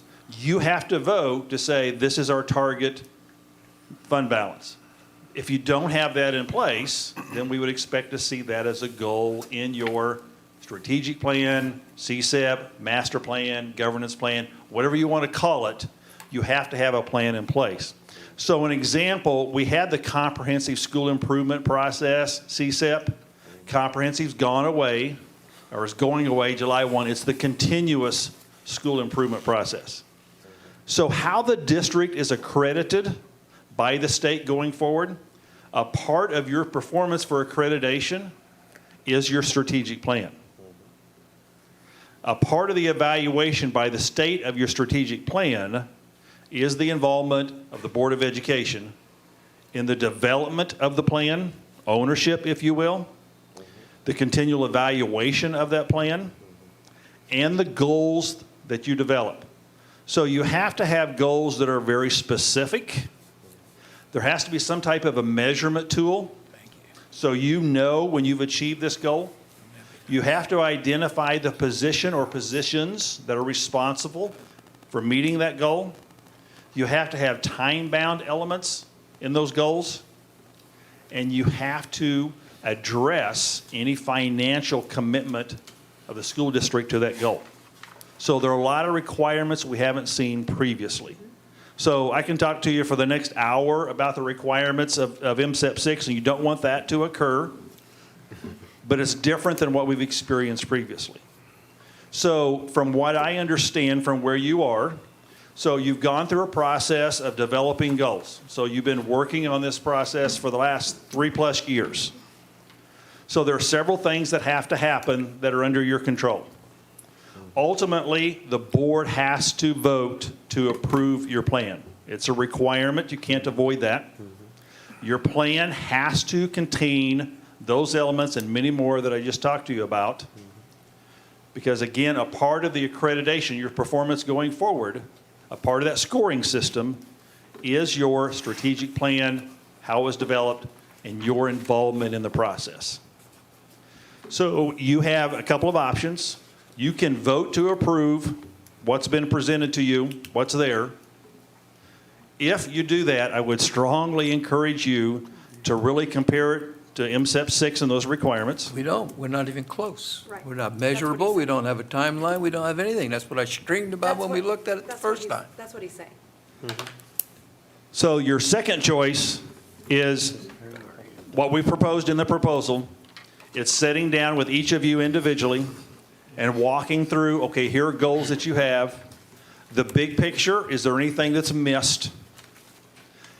And then if not, we talk about the specifics, who might be responsible, the time bound, the funding source, and take all that information, compare it to Mcep 6, making sure you're in alignment. Again, you have some very specific goals, like the minimum fund balance, funds 1 and 2, has to have a goal. If you Which don't is have it measurable. adopted, Which is a measurable goal. it's a measurable goal. So we really encourage goals to be written in a SMART goal format. Specific, measurable, attainable, it's relevant, and time-bound. So the relevance, we really like to see all of the Mcep 6 indicators identified in relation to relevance. So when the state or anybody else is going, okay, Mcep 6 requires this to be evaluated, where is it in the plan? They're going to be able to see the reference in the plan. So it would be sitting down with you, sitting down with your administrators. That's the initial conversation, coming back to you saying, okay, here's what we've heard. Here's where you are currently. Here are recommendations. Based on that conversation, so it's a multiple-hour work session with the board, then there could be other steps. For example, and I hate to give you this, but you may want it. You may say, you know, we last involved our community at this point in time. A lot of things have changed. We want to do another survey of our employees in our community. All of that needs to take place this spring. Has to be adopted by the board prior to July 1. Okay, questions for me, because again, I can ramble on. I'm going to just say it. I asked 3 board members before I sat on this board, why in the world they didn't hire somebody to help them build a strategic plan that was professional, that was well-educated, and we could run it. So you are a breath of fresh air for me. That's all I have to say. It's taken way too long. We have spun our wheels. These people that have been on the board longer than me have spun their wheels. The people that left spun their wheels. It's time for us to get this done. We can move forward. We can push our administrators to be done with this and now move forward. Marshall needs to move forward with this. It's long enough. We've dealt with it long enough. Have you read ours? Yes, sir. It didn't take long. Comment, There's nothing there. honest comment. So you have some really good content. Educational jargon. But you have some good content. But some of those items I mentioned, the specificity, Yeah. who's responsible, budgetary, some of those things need to be added that we now know are included in Mcep 6. But your content, you have some good content. We need to take it and adapt it a little bit. Well, and in our defense, we didn't know those things needed to be in there when we did that. Some of No, us right, did. right. What is the timeline? Matt, what is the timeline for you to have this strategic, like, what do you think the timeline is to have it truly done? So the draft version comes to the board in April. That's my point. Like, Right. that's 2 months. That's correct. So we got a lot of work to do in 2 months. It all has to happen very quickly. Draft version, board has a chance to look at it. The final adoption has to be in May or June. Okay, well, I'm ready to move on to whatever else you had to talk about. I mean, we really don't have anything. Actually, this did start 3 years ago, and the administrative team has worked on this for 3 years. You and I are in agreement almost all over things. But we've also needed, apparently we have needed closer eyes on Mcep 6 from the teams that have led this. And that's what we're doing here. What we needed from the beginning. Yes. Is what I'm saying. So we are now at a time when we have our backs against the wall, Yep. because our leadership, whether it's us as the board, I've read Msip 6, it's dry. It's also not my wheelhouse. My PhD is in something else. So the fact that we are facing this moment after having been led here, excited, you guys spent a whole weekend, right? Like working on it when I was unavailable. My apologies. We spent time in a retreat-like session before, working on setting up some of these goals. We put the time in. We are not experts. Right. So we find ourselves here now, up against the wall. I don't like making decisions up against the wall. It makes me anxious because it's money, and it's the taxpayers' money. It's my money and it's their money. So I guess one of my questions is not directed to you, sir, but is directed in this direction, which is, have we done any, and again, no offense, but what about competition? I know we don't have to bid this out, but what guarantee do we have that we are getting the best deal? We have to ask this because we are the stewards of the taxpayers' dollars. And it looks like we got to have it, because otherwise we're risking accreditation. So, Well, I have done some investigation, and I have recommendations from school districts that led me to Dr. Henson. He is and his association is the one that I would recommend and that we brought here. I've been talking to other superintendents probably for the last 6 or 8 months. We do have a good start on this, and I looked to see, it was last year in February or March that the administrative team handed the strategic plan over and said we've got to get on this, and I'll send you the PowerPoint, and we need to continue on with this, yes. It is a board and a community decision. It can't just be the administration. Does anyone have any other questions for Mr. Henson before I allow him to sit? you also have another presentation to give to us about the superintendent search. I can talk about that whenever you want to talk about that. Okay. Now, or if you're going to wait till the agenda item. I will mention as well, if we proceed in this regard, Dr. Todd White will join me. And so there are 8 of us really in this group right now. Dr. White would join me here in the project. And so Dr. White has been a longtime superintendent in Missouri and Kansas as well. And so he'd be the other principal with me in this project. I mean, it sounds like we would be proceeding along a rather expedited timeline to get this moving and in place. You and a number of other school districts right now are in the same boat. And so. Why? I don't understand why. And so I'm your sorry, I just don't workload understand why. handling that? Some of the workload has been assigned to other people that are doing things. And so Dr. White and I have really narrowed our field of what we're involved in. We're doing Columbia's right now in an expedited time frame and some of those as well. That other individuals are picking up other projects. And just to be clear, the price tag of this is right at $3,000. I think $2,950 is how we $2,950. cited it. Yeah. Sure, $50 less. I deal in round Yeah, numbers, it's a good sorry. deal. That was worth my weekend that we spent on this already. So, We are just agreeing all the way tonight. That's just I've got an something going hourly wrong. rate that's above Something that. must be We out should- of kilter somewhere. thank you, sir. I'll have you back in just a few more minutes to talk about the superintendent search. Thank you. So going back up to item C, the additional program reports. Is Dr. Mayor done? Is your report done? Yes. Oh, okay. Yes. I was like, did we miss something? No, Okay. that was, the handoff was the end of her All right. report, so. So program reports were in your packet from CDA, the PDC Group, Special Services Director, and the Director of Teaching and Learning. Did anyone have any questions about those? I did have a couple of comments, but I will defer for a moment. Aaron have to come down here and hit me, keep me out of trouble. No. If you and I are going to agree about probably liking to see the mentoring, the mentoring focus in the Director of Teaching and Learning's report, so that No, was promising. then the law presented to us, which, excellent. Yeah. Yeah. When I look forward to the PDC report every month because it gives us a good opportunity to see what you're doing with teachers, what teachers are feeling, how supported they are from this group. And this report is always written with a lot of energy and excitement around our district. So I appreciate this writing every single month. Going along with the PD report, I did want to mention that there was a student, Holly Houston, that designed the PD shirt in cooperation with the DECA group. She's a DECA student, and she was from Miss Carrie Hensley's Fundamentals of Marketing class. So always try to make sure I throw a student name out there when we've got a little student name in things. So just wanted to let you know. And Holly, thank you for your work on the shirt. So. And we need accolades to some of our vocational students too. What they do. Good job. I actually saw the Career Center look like it was in pretty full swing on Monday, actually, on the holiday, when I went by there. So I was going to ask Brian about that, but he's not here this evening. I almost stopped in. I said, yeah, what's going on? Yeah, there were about 45 cars outside on Monday. Yes, ma'am. Oh, it is. That's okay. right. Yay. Okay. So, yes. You would know that. So sometimes things happen in the district that I just don't get to be made aware of.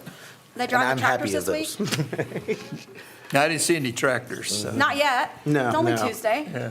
The FFA took a trip to a hockey game in Kansas City yesterday. Oh, good. I know that because my daughter was with him. So. Yeah, awesome. Okay. Good time. the board, though, did they? All Yeah, I right. would have liked to have gone.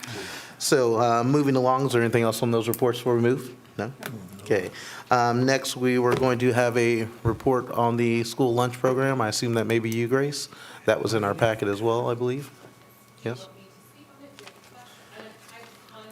I know that we have received some, I'm sorry, I know that we have received some questions about consistency of lunch, those types of things. I also reached out to OPA myself just to kind of get a few responses from them to see. I spoke with their regional director, which was Brooke Williams, and then I spoke with, of course, our in-house director, which is Jennifer Marquez. Both of them gave me pretty much the same responses to some degree, but one of the things that I was very interested in is, they talked about outsourcing or changing some of their source lines because of the shortage, of course, of food, school lunches, other districts of having to go out and purchase pizzas or do random things to try to get their kids' lunches, on a daily basis, which is not something that we've had to do. They've been very creative with their approaches and styles of going through that. During our conversation, that was kind of one of our points. They said that their meals are always consistent with USDA standards.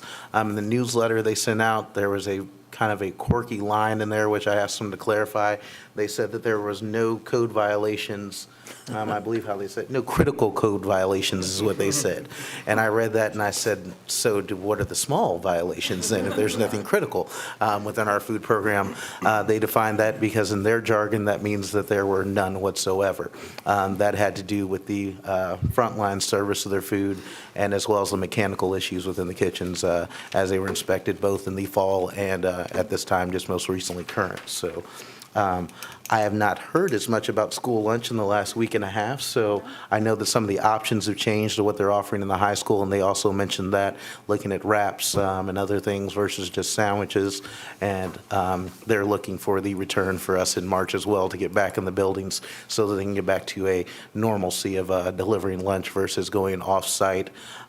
They did acknowledge the fact that at times, hot food leaves here, we take it outside, it's 0 degrees, we move it around different places, and it may not be as hot as they'd like it to be when it gets served at a remote location, but that they are making every effort that they can to serve our students in all of our remote locations as well as in the physical buildings where we're still having class grades 8 and below. So.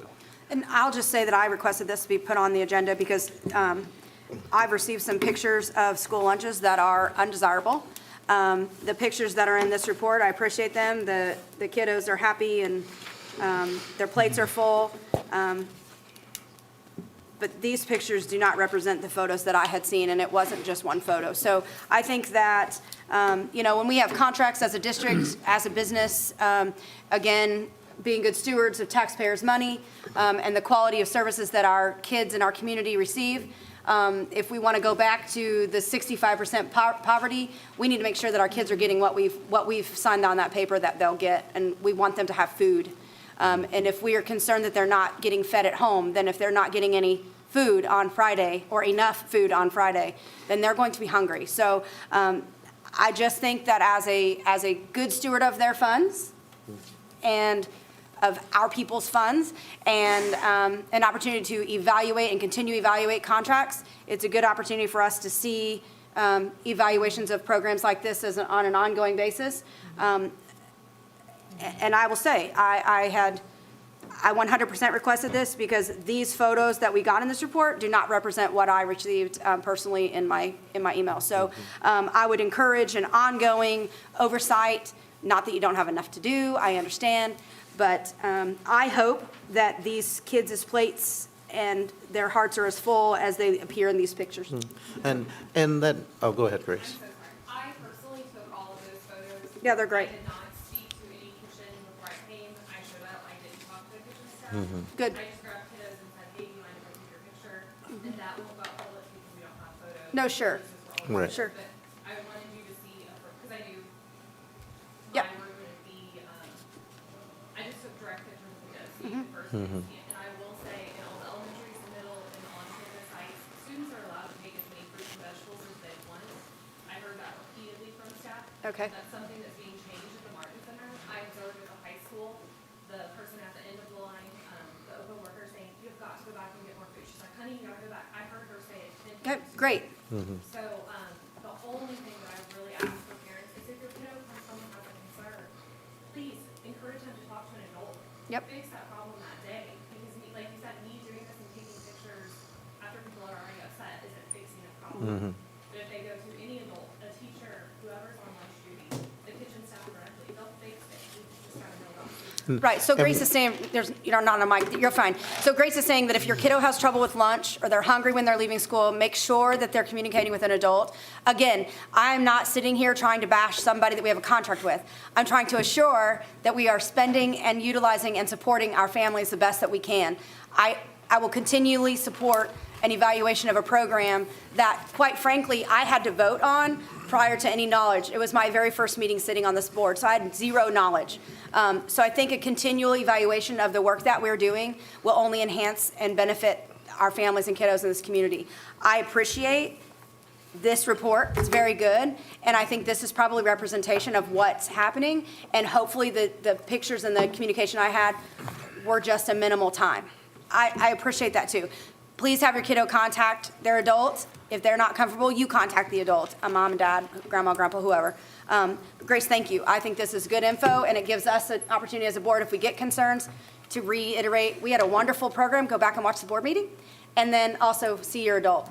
So, thank you. And if you wanted different information, I really didn't know what No, I think this is great. So I gave you Yeah, no, I think you, questions, I gave you the menus at the back to explain that, was so you could see what other districts are serving and choices. Yep. Districts that have food service companies, districts that do it themselves. I don't know. So I think it's great. This is wonderful information, and this, honestly, this is more information than I got through the contracts when I had to vote on them. So I'm very much more educated with these 50 pages, or however many there are, versus the Binders. binders that I got that meant nothing to me. So I appreciate your work. All right, lunch is served. Ms. Brown, for the principal's report, please. Sadly, probably one of your final principal reports to us. Good try, Harry. That was a small nudge. I've been trying. I know. Can you guys hear me okay? Yes, Okay, ma'am. Paula Brown, principal, and then I have Travis Reed, my assistant principal, with me tonight. I know I'm supposed to be presenting on Beaker, but Mr. Wilcoxon texted me. He goes, I can see your head on camera, so if you'll tell him we're doing the tractors with the governor, I think. Oh, And then on fancy. Friday, they're doing the tractors here in Marshall. So he goes, Fantastic. I didn't know they were going to ask questions, so if you'll tell them those things, I can pass that FFA along. week's important. It is very important. Thanks, Brian, for watching along at home and Yeah. chiming in. So I was the Never lucky know one who's because he watching. could see the back of my head there, so he sent me that information. So I Good. just want to pass Thank that you. along to you. We're going to just highlight a few things that we're doing at Beaker. February has been, it's always a short month, but it's been a really short month this month. I feel like we've been gone more than we've been here. But I wanted to talk about our student council a little bit. They partnered with the high school and with the elementary school to participate in Mental Health Week. It went very well. They really worked with the elementary to cater it more towards them. versus what the high school is doing. It's a little bit more heavy hitting at the high school level, so we work to make it fit our kids. So we had daily themes that we did dress up days. We also had our counselors that gave specific talking points and videos and activities that they could do during advisory that went along with the daily theme of Mental Health Week. And then our student council got involved in an additional way, and they hosted a door decorating contest that went along with mental health. They could choose one of the themes that we had one of the days they could choose a theme, and they did that. And that gave kids an opportunity to collaborate with their peers in advisory time, and then also just an additional time to have those deeper conversations about whichever theme that they chose. So really proud of them. They've done a lot of work in the last 2 years with our new supervisors for student council. They've been very involved. They come up with lots of ideas to keep our kids involved and really have school spirit. So we appreciate the work that they're doing.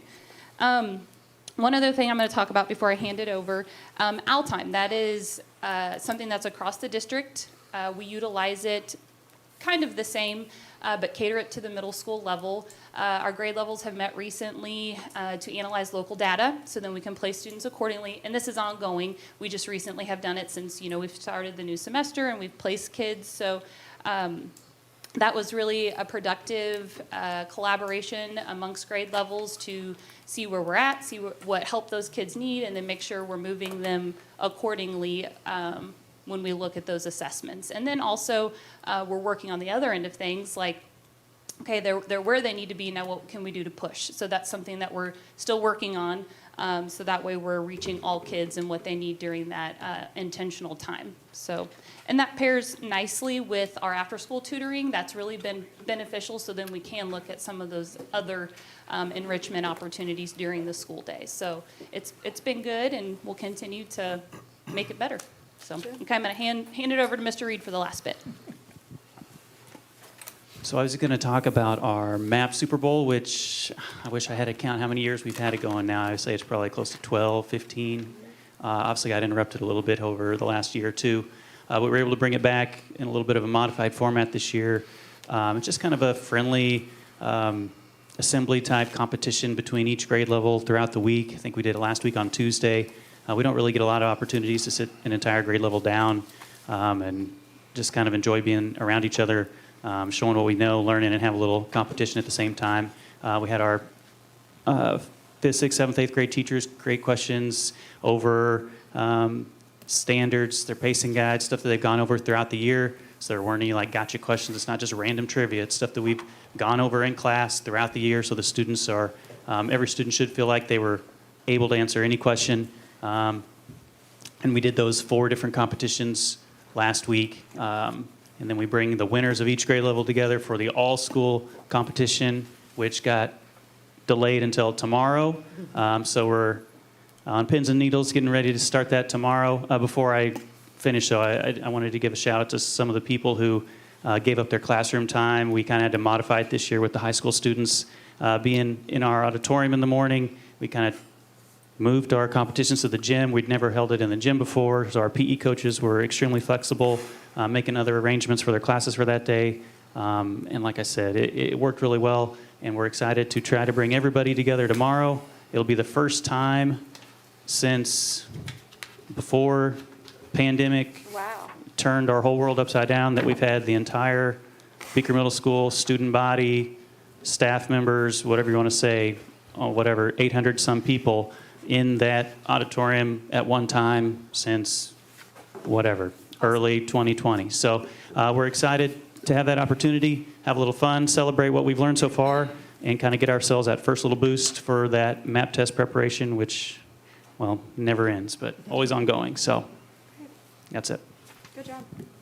One more thing I want to add is the PTO has graciously offered to buy pizza for the classes that win. So they're getting involved and help supporting, our celebration that we're having and the learning that we're doing. So, any questions for us? No, All right, thank we you. appreciate the time. Thank you, guys. Thank you.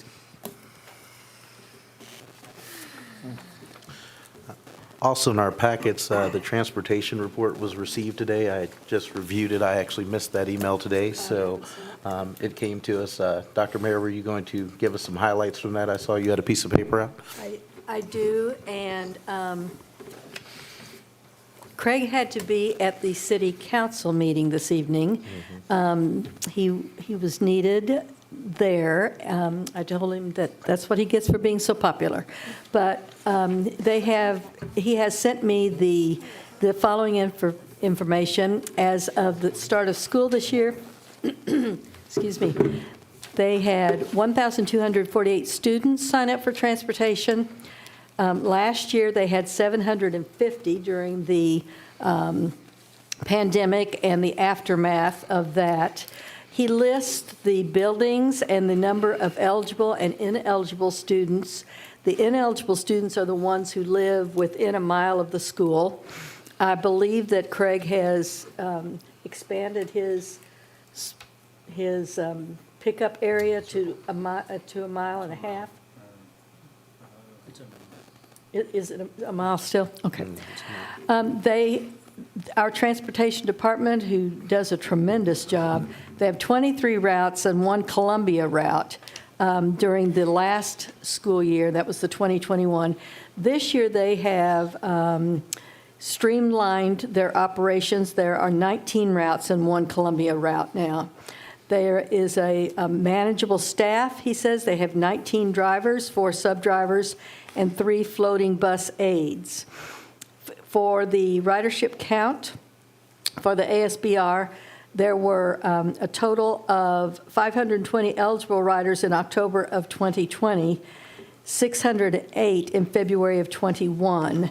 The numbers were down because of the pandemic, but they are slowly but steadily climbing back up again. The driver's training has been completed with their homeless training and their suicide prevention, along with the rest of the district. The rules for obtaining a commercial driver's license has changed as of February the 7th of this year. He says it will be harder to obtain and get new drivers with all the requirements. He is a licensed certified trainer, however, and he said this is going to increase his workload, but it's work that he is happy to do. When it comes to activity trips, he says he will be more than happy to email anyone who would like to see a detailed list. The driver's hours so far for activity trips this year are 2,129.67 hours. And he says that student movement, when it comes to moving students to other school sites after the fire at the high school, this has gone as smoothly as possible. And I believe Ms. Jones and her team will certainly testify to that the transportation department has been tremendous, along with our food service department. It's just gone very, very well. The after-school tutoring is going well. The administrators have worked with the transportation department to make sure that the drivers have the kids delivered and they're done by 5 p.m. in the evening. The annual bus inspection is March the 4th coming up. His 2 mechanics have put in a lot of time, make sure that the bus and their drivers are ready to go and the buses are safe to move to and from the destinations. We do have 5 new buses that are going to be delivered soon, actually. The 3 buses are to be delivered at the 18th, were to be delivered the 18th of this month. They are 72 passenger buses. That was postponed due to the weather, but we do have new buses coming right away. And he ends saying, if you have questions or concerns, please let him know. He can be reached by email, or he's stationed out of the bus barn. Thank you for all of your support to the MPS school board members. I know Craig said in his report that he has enough drivers now. He cited 19 routes and 19 drivers with a couple of subs. So if anybody's interested in getting on any of those lists, I'm sure he would not turn away anybody's, because at any given time, 2 or 3 people being ill changes the look of transportation in the district dramatically. So. Moving down, I will move back to Mr. Henson for the superintendent search proposal, sir.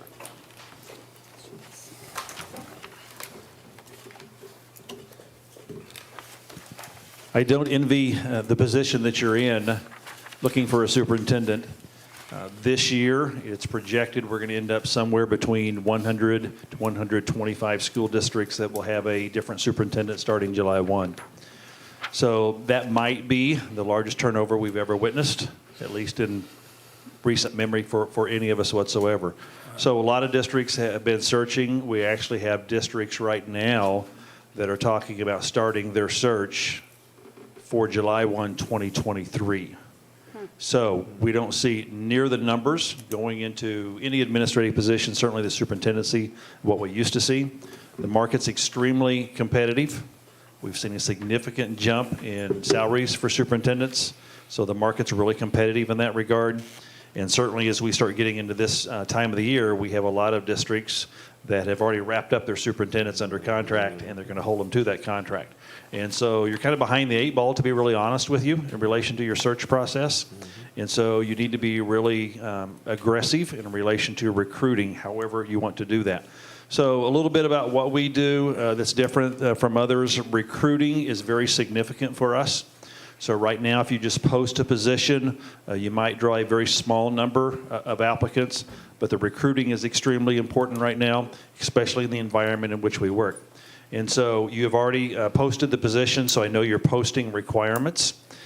The key to really the concept is going out, finding the individuals that would be a good match for your school district. So please understand that potential applicants right now, they probably do more homework on districts and school boards than they've ever done previously. So for example, I had an individual today that contacted me and said, you know, I was thinking about, you know, Marshall, what do you know? But from what I'm hearing now, I don't think I'm going to apply. I didn't ask them what they were hearing now. And so potential applicants, they're going to watch your school board meetings. They're going to go to your website. They're going to go to the DESE's website and look for everything they can find on the school district. So the amount of homework done on school districts and boards is really unprecedented in my opinion. So for us, really key things. One is getting the right individuals at the table to interview with the board. So a part of that process is screening those candidates after recruiting those candidates and then presenting information to the board. Our process is we present every candidate to the board. It isn't our responsibility to screen anybody out. Now, if we find out they lied on their application, we're going to bring their name to you, but we're going to tell you, and this does happen, okay, they lied on their application. We don't recommend that you interview them. However, we think local control is the key to success. It's your decision as a board who you want to talk to. We're going to give you the information on all of your candidates.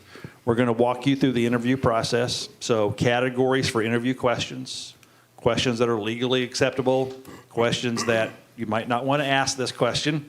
So you're going to have all the interview information. You're going to have scoring guides and everything else. You don't have to worry about doing any of that on that process. So it's your choice. Do you want us to sit in on the interviews or not? Entirely up to you. Doesn't make any difference to us at all. Some boards want us to. Other boards do not. Your choice. So then when it comes to, okay, we've really selected our person. And again, we've done all the background checks on them. So the background check isn't really checking their references, who they listed as references. It's everyone that knows them, that has worked with them, that has any experience with them, that candidate didn't list on their application. Those are the people that we really want to visit with. Mm-hmm. And so once you've made your decision in relation to this is our person, and then it's contract negotiations. So we're going to sit down with you. This is your current contract that you have. These are the provisions that are currently in the contract. Do you want the same provisions to carry over? So you make all those decisions. And then your decision point is, okay, board president calls the candidate. We call the candidate. Many times now, we'll see maybe a little bit of back and forth. Board says, this is what we want to offer. Candidate will say, well, gosh, I'm coming from a district where I get X number of vacation days. You don't offer as many. Is this something that I can talk to the board about? So we do all that work for you. So once the hire is made, you've made that decision. So the coordination of the release of that individual from their contract. So normally, they're employed somewhere else. So they have to be released by that board from their contract. The announcement here, the announcement in the district has to be coordinated, so all that's simultaneous. So if your next superintendent is coming from Timbuktu, you don't want that district to announce it, and you haven't announced it. So that coordination is a key component in the process. Next step is having that meeting, that transition meeting. So once the hire is made, then it's a meeting between board president, sometimes board president, vice president, Dr. Mayer, myself, or Dr. White, and the person you've employed. And so we're going to map out through June 30 what's going to happen. So what the individual's going to be involved in, what special events you want them to attend. So there isn't any question from the board. Now, this transition plan goes to the board. So it's all put in writing, it goes to the board. So gosh, the candidate didn't show up to, or the new superintendent didn't show up at some event in April, you will have known in advance what is on that individual's calendar as it goes to the board. July 1 forward. So that's the entry plan. Once they're employed, we start on the entry plan. You have input into the entry plan. What are the key things you want this individual to really examine, be involved in, look at in their first 100 days on the job? So we're going to map that out. For example, all of the meet and greets. Okay, you want them to go to a Chamber of Commerce meeting. If you have an active Ministerial Alliance group, all of those different groups you want that individual in front of, we're going to map that out. You get the final approval on that plan. Where you say, this is what's important to us, this is really not significant to us. In the first 2 months of employment, we like to have that board work session. Ideally, it's in the first couple weeks. Sometimes early July is tricky for boards. That conversation that we lead is in relation to your expectations of the superintendent. This is what we like. This is what we don't like. This is how we want you to communicate with us. This is how we're going to communicate with you. And you are required within that first 6 weeks of employment to set the evaluation goals by your policy, to set the evaluation goals for your new superintendent. Many of those evaluation goals are going to come from your strategic plan that has to be tied together. And then we're going to walk you through the evaluation process. So how do you evaluate your superintendent based upon the strategic plan in coordination with your board policy? So we're going to set that all up for you within the first 6 weeks and then walk you through that process. Then we're going to come back, multiple board meetings, to observe the interaction of the superintendent with you and then coach them in relation to, no, did you think about this issue? Or let's talk about, you said this in your presentation, how might that have been received by the public or by the board? And so it's that coaching process. So the goal is, we're not going to leave them alone. We're going to stay with them because their success is really crucial. So it may seem long to you, but that's as fast as I can tell you. So that's kind of the process. And the price tag with you on that is what? So we do 5% of the current superintendent's salary. And here's why we do the current superintendent's salary. Because if we're negotiating the salary for the next superintendent, then we think it's a conflict of interest for us to be involved in that. And we're going to avoid any conflict of interest. It's transparent. It's up front. Here it is. You have no questions about that. I don't even know what Dr. Mayer makes, but that's the standard percentage protocol now. And the number that we were given by MSBA was what? MSBA's number was 12.9.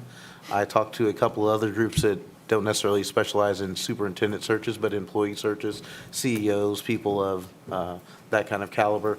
Those were in the 15s, and I believe you came in right around 8,700, 9,000, I think is what it was, if I pull my number correctly. Yeah, it would be about that. It would be less. It would, I mean, it'll be less than that. Yes, so. Okay.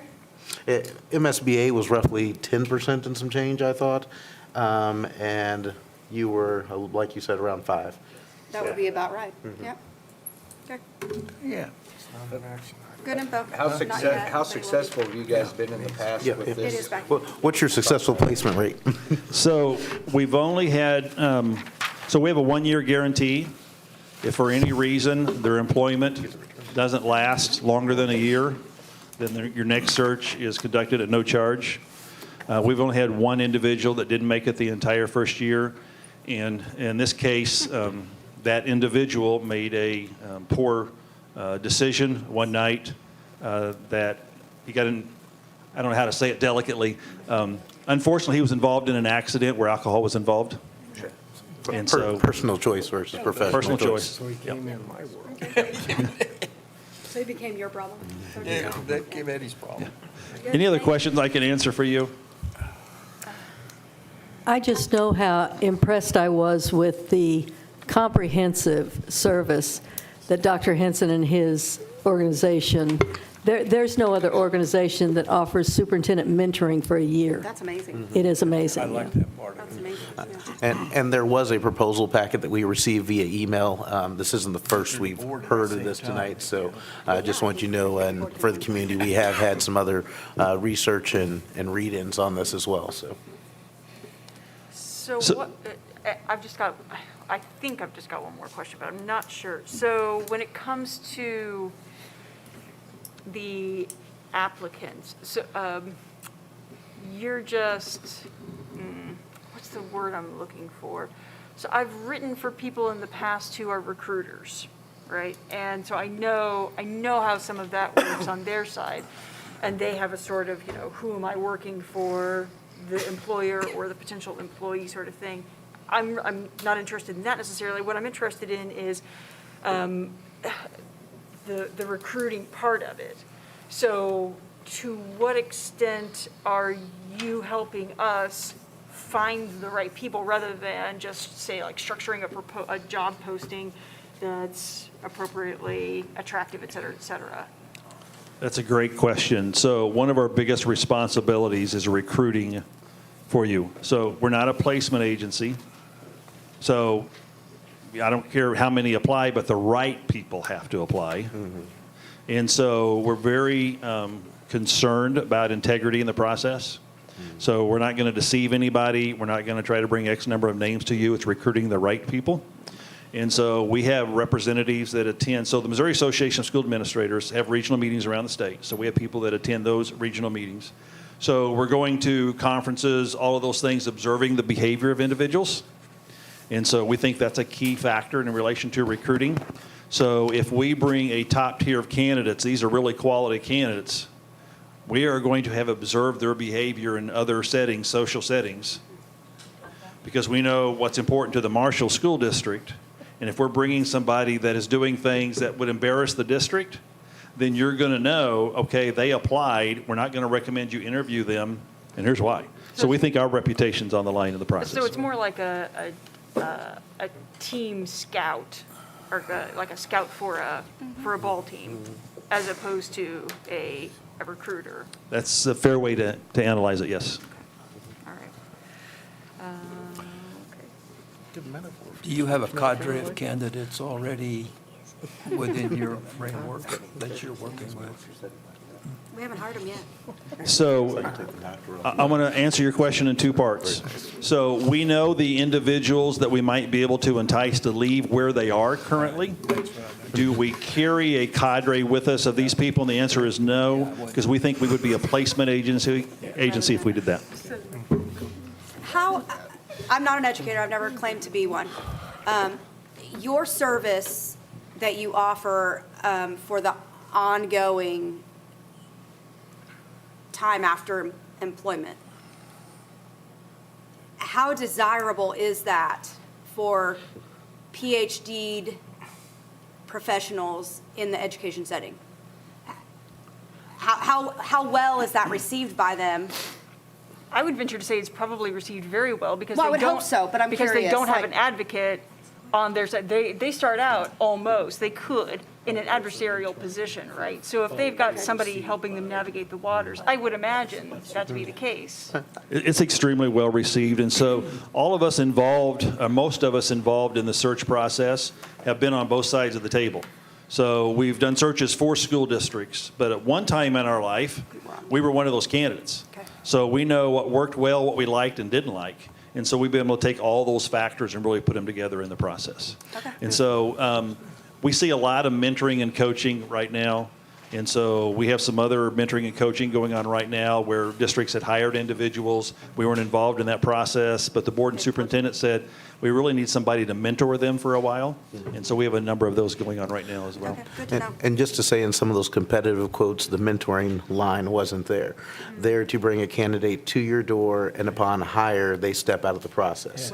So having that follow through, that continuous kind of situation, I thought looked very advantageous as we look for a new leader within this district, so. So you don't know me very well. We may get to know each other better. So in a couple of minutes or whenever we're finished, so I'm just going to leave the rest of the board meeting because one of our goals, we don't ever want a board to feel any pressure or scrutiny. So I'll leave. You can say whatever you want to say about me later. That's fine. I won't watch it on video later. Because we honestly believe local control is crucial. You're elected by your community to make sometimes really difficult decisions. And so whatever decision you make is best going forward. And so we really respect that. So all of us that board members, superintendents, and everything, that's crucial to us. So your job's extremely difficult. More difficult probably than it's ever been. This legislative session might make it even more difficult in the process. And so this is just no pressure. If you're interested in the service, great. If not, not a problem whatsoever. Good luck, have fun. Okay. Does anybody have any questions for Mr. Henson before I excuse him back to his seat? I'm going to leave you alone so you can talk about me. He's leaving. I just wanted to say And I excuse you to want your to seat. thank I you felt very kind of much. teacherish, a little bit for a moment, so thank you, sir. All right, thank you. He joined us without cost, so thank you. Thank you very much. Have a great evening. Thank you. Thank you.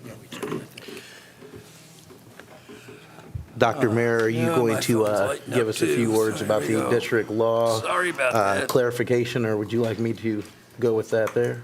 So. You feel free, or I Okay. will, So at whatever our you want. last meeting, we voted for a change in our legal representation for the district, who we would call with questions, who we would take things to. Our insurance company contacted us and said, your current situations that are going on, that you've already had legal teams working on, those situations need to stay with that company that they were with before. Basically, we're not going to pay the extra man hours for someone else to learn, to get up to speed, to work on those kind of things. So anything that we do new and going forward will be taken with the group that we had chose last week. Anything that is left over that we're still lingering with, we'll take over with the people who previously had as legal counsel. Does that That's sum it up exactly in layman's terms as well as I can? Perfect. Thank you. Does anybody have any questions about that? I'm not overly comfortable with that. I mean, That's something that we're. I don't like the idea of changing in, okay. So we're not changing anything that we've been So doing we're in the gonna have two past. law We would firms still have the representing same. us? We would have the same representation for anything that was passed up until the point before last month. Anything going forward with our new firm. I just don't think that was the information that was really at the table when we voted. I don't know that that was a very educated vote at that time. That sadly Fair was possibly not true, but, Or sadly is true. or sadly is true as you look, Yeah. yes. So, moving over to new business. Dr. Lorenz. Oh, okay.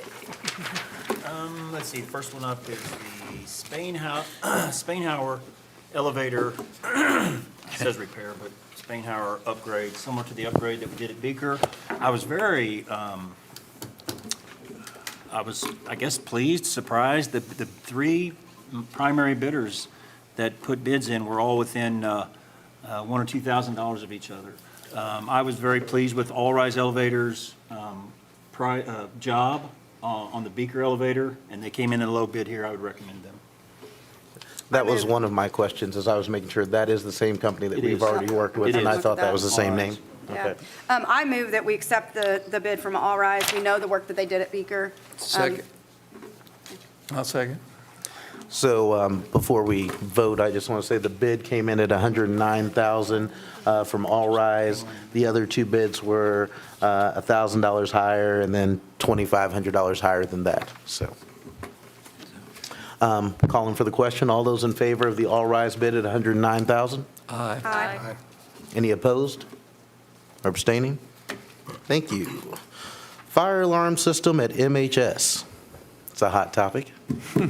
No pun intended. Pun intended. It's kind of late for a fire alarm system. Yeah, we looked around to find some people for bids for the entire upgraded alarm system at the high school. Boy, they were high. Johnson Control brought a bid in at $299,833.69. Good grief. Envision or not Envision, Seaman is another big company similar to the size of Johnson Control, and we got a hold of them to try to get a competitive offer. They were unable to put a bid in. They were behind schedule in their current progress. They came, they talked, but they just could not put a bid. Night Watch came and looked as well. They looked it over, and part of the problem with Night Watch and several of the other companies is they just are not sure if they can get the hardware, get the equipment. So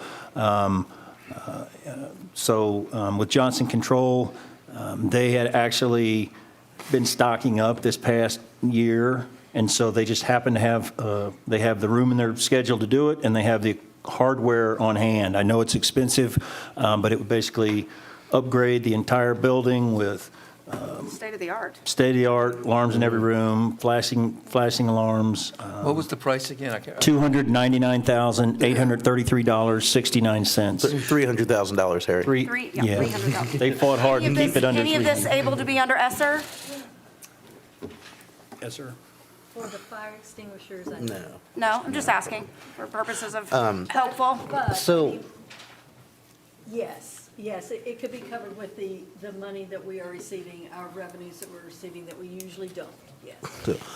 Dr. T, what is the, I hate to say monthly maintenance, but of course, once we put the system in, then of course we have to monitor it. So was there some kind of follow-up, or did they say, who would have to do that, or is that all district control once they put it in? It would be monitored by, it would be tied to a monitoring system.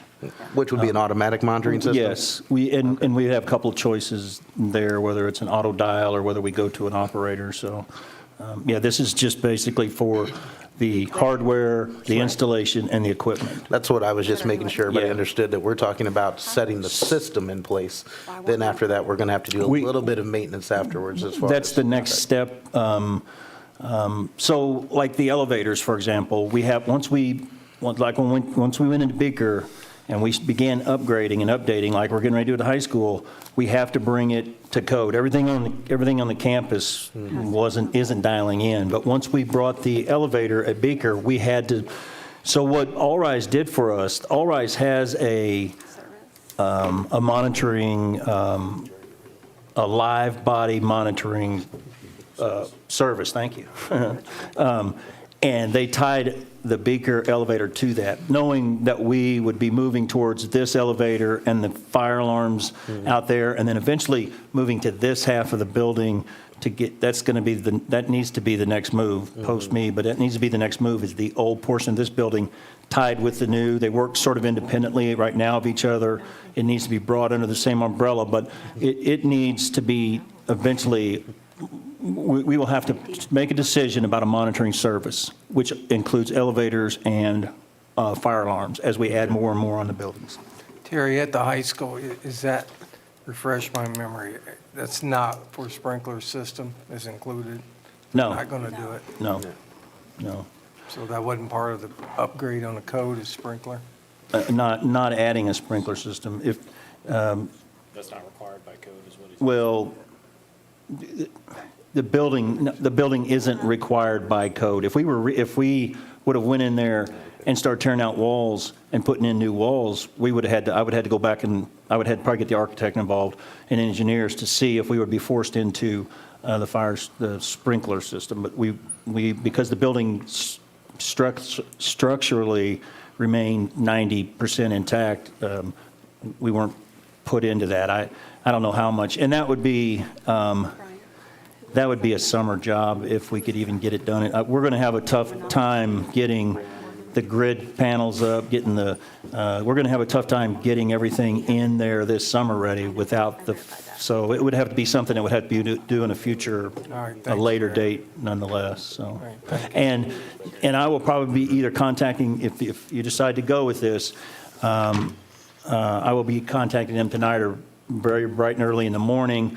Part of this price, and they went back and reworked this price twice for me, because it came in, just wasn't a good enough price for me. And if we go with it, they will probably be people on site immediately, because a big portion of the cost And what slows them down is getting up in the ceiling. Well, the ceiling's out, it's wide open, and they're coming in. As soon as you say, if you say yes, they'll be here. That will not slow down our kids going back into the classroom, though. No, but no. No, we are still, Thank God. we are ahead of schedule, and I'm not going to say we're going to beat the March 22nd mark, but we are going to hit the March 22nd mark. These folks can get their work done with an unabated, wide-open ceiling and get the wires run to everywhere. So that's a big selling point, and that's the reason why their price came down on the second round that I went back after them. Okay, so I was pretty judgmental after the fire. And we Of didn't me have or enough. the? Huh? No, I didn't hear what you said. sorry. Say it again, so I'm I starting to hear said it. me. I said, you said you were pretty judgmental, and I said of me. I mean, whoever wants it. I'm pretty good at it. So, I mean, I think it would be silly for us to sit up here and be critical of previous decisions that didn't do this. And let's not do it. Then let's not. I would move that, I know it's high, I know it's a lot of money, but our kids being in a building is worth every dime of this. So I would move that we accept this bid for $299, $833.69. And I'll second that. From Johnson Control. So the bid has been properly moved and seconded for just slightly under 300,000. All those in favor, please say aye. Worth it, aye. Any opposed or abstaining? And Dr. Mayor, how's our budget? I was going to say, I was going to ask. Still looking good. Our balances are quite a few $1,000s higher than I even anticipated them to be at this track in the game. So that does not mean we have money to burn. Don't everybody sit out there in No. the end. Don't send I us don't know, we information spent about it. $250,000. But our student safety, being able to safeguard our buildings and prevent a catastrophic event possibly by getting there faster and those kind of things Done. Feels is definitely a safer and strategic move for us. So next I have the approval of a mower and sprayer that is going to help maintain our properties. Actually, it's just the mower I have for you this evening. The sprayer's a few $1,000s, and we've gotten bids, and we're going to pick that up, the one that's, so it wasn't, Okay. we didn't bid them combined, Oh, yeah, 'cause so. So the mowers, we had 3 bidders here locally. We had Marshall Service Center bid a 38.5 horse, and these are all 72-inch zero-turn decks, by the way. Marshall Service Center bid 38.5 horsepower Skags with discounts and trade-ins. Their final cost $10,500. Ag Power, and that mower is available in March. Ag Power bid a 31-horse John Deere with discounts and trade-ins. Their price came in at $9,700, and that mower is available now. Davis Lawn Equipment bid a 35-horse Toro with trade-in. That Z4000 mower came in at $8,200, and they also bid a Red Max 72 mower that came in at $87.99. I had Jimmy Hoffman, who's be doing your landscaping. I'm very excited about him being on board. He seems to know his stuff. He went with Troy as they went around and looked at all these. In a perfect world, if he was able to look at this list and pick the one that he was the most comfortable with, I asked him point blank this afternoon, which one, Jimmy? To me, it's $1,000 or $2 here or there if it's the one. And he likes he's drove them all, he said, except for the Red Max. But as far as commercial work, he likes the Skag the best of all. So if I was to give you a recommendation based on Jimmy's advice, I would tell you that it's probably worth a little bit to go to the Skag, but that's completely up to you. And I think I know the answer to this, but I want to hear it again. So what does this mower mow? What parts of I'm not asking if it, don't get smart. I see the look on your face, not funny. I know it's grass. I know I'm female, but I'm pretty educated. No, I wasn't going there. I'm asking what parts of our facility. So we mow, I understand. the lawn service mows, the lawn service, so if you look, of Playing surfaces? Of course, we mow all the ball fields. Correct. Including the practice field. Correct. If you look over there by the football practice field, basically, they mow around over to 65, but we mow everything from that practice field all the way back to the concession stand. We mow everything from the soccer, round behind softball and baseball, over to the backside of baseball. So most importantly, playing surfaces. Playing surfaces are our primary, but we mow a pretty good piece of grass to begin with. And this mower, we picked this mower up when I first got here. The one we had when I got here was really tough shape, and this is my 6th year. And we're getting a pretty decent trade-in value, and it was time to move it. We had talked about hanging on to that, maybe putting it out at the bus barn, but it's just not, the trade-in value, it's still in good, decent shape. It's time to move it. So.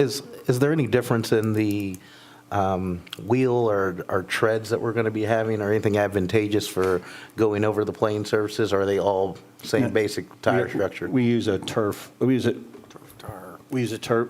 tire. And those are going to come with this Yes, equipment? they will as a come with bid the out? turf tire. Okay. Yeah, we don't buy anything too aggressive because it's too hard on all of our fields. Okay. So it's just it's a little tricky when it's wet. The fields drain pretty well, so you can mow them pretty decently even in rain, but it's the rest of the property that we mow that gets a little, so that we have to watch for that because we can't get too aggressive a tire, so we have to be very careful about when we mow the rest of it when it's wet. Okay.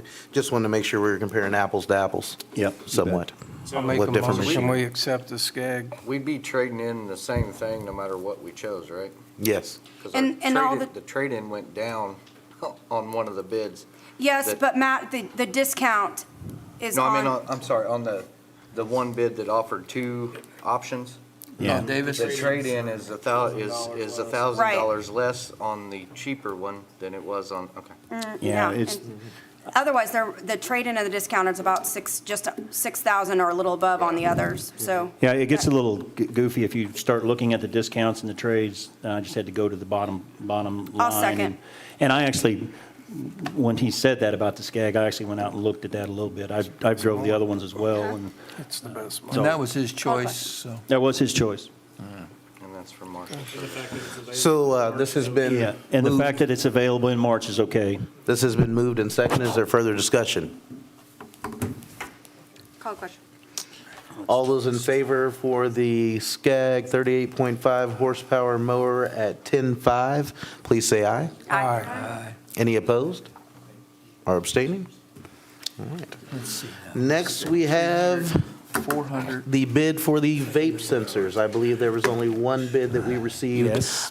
due to equipment and availability issues, it looked like, from some other competitors as well. There was a lot that we've been working on this forever, and we finally cornered this company. We've been trying to get this. We were looking for this version 2.50 Halo Smart Sensor. Several people have the 2.0 sensor. After looking at it and researching it, I was more interested in the 2.5 just because it showed it had better capacity and better sensing capacity. But the only thing this was the only bid that we could get, the only company that we were able to locate through CTS that had this 2.5s. The 2.0s, nobody could promise us that they could get them in. They're seeming to say they can get a hold of these 2.5. So and this is money that we can use some ESSER monies for these. We can use ESSER money for these vaping sensors.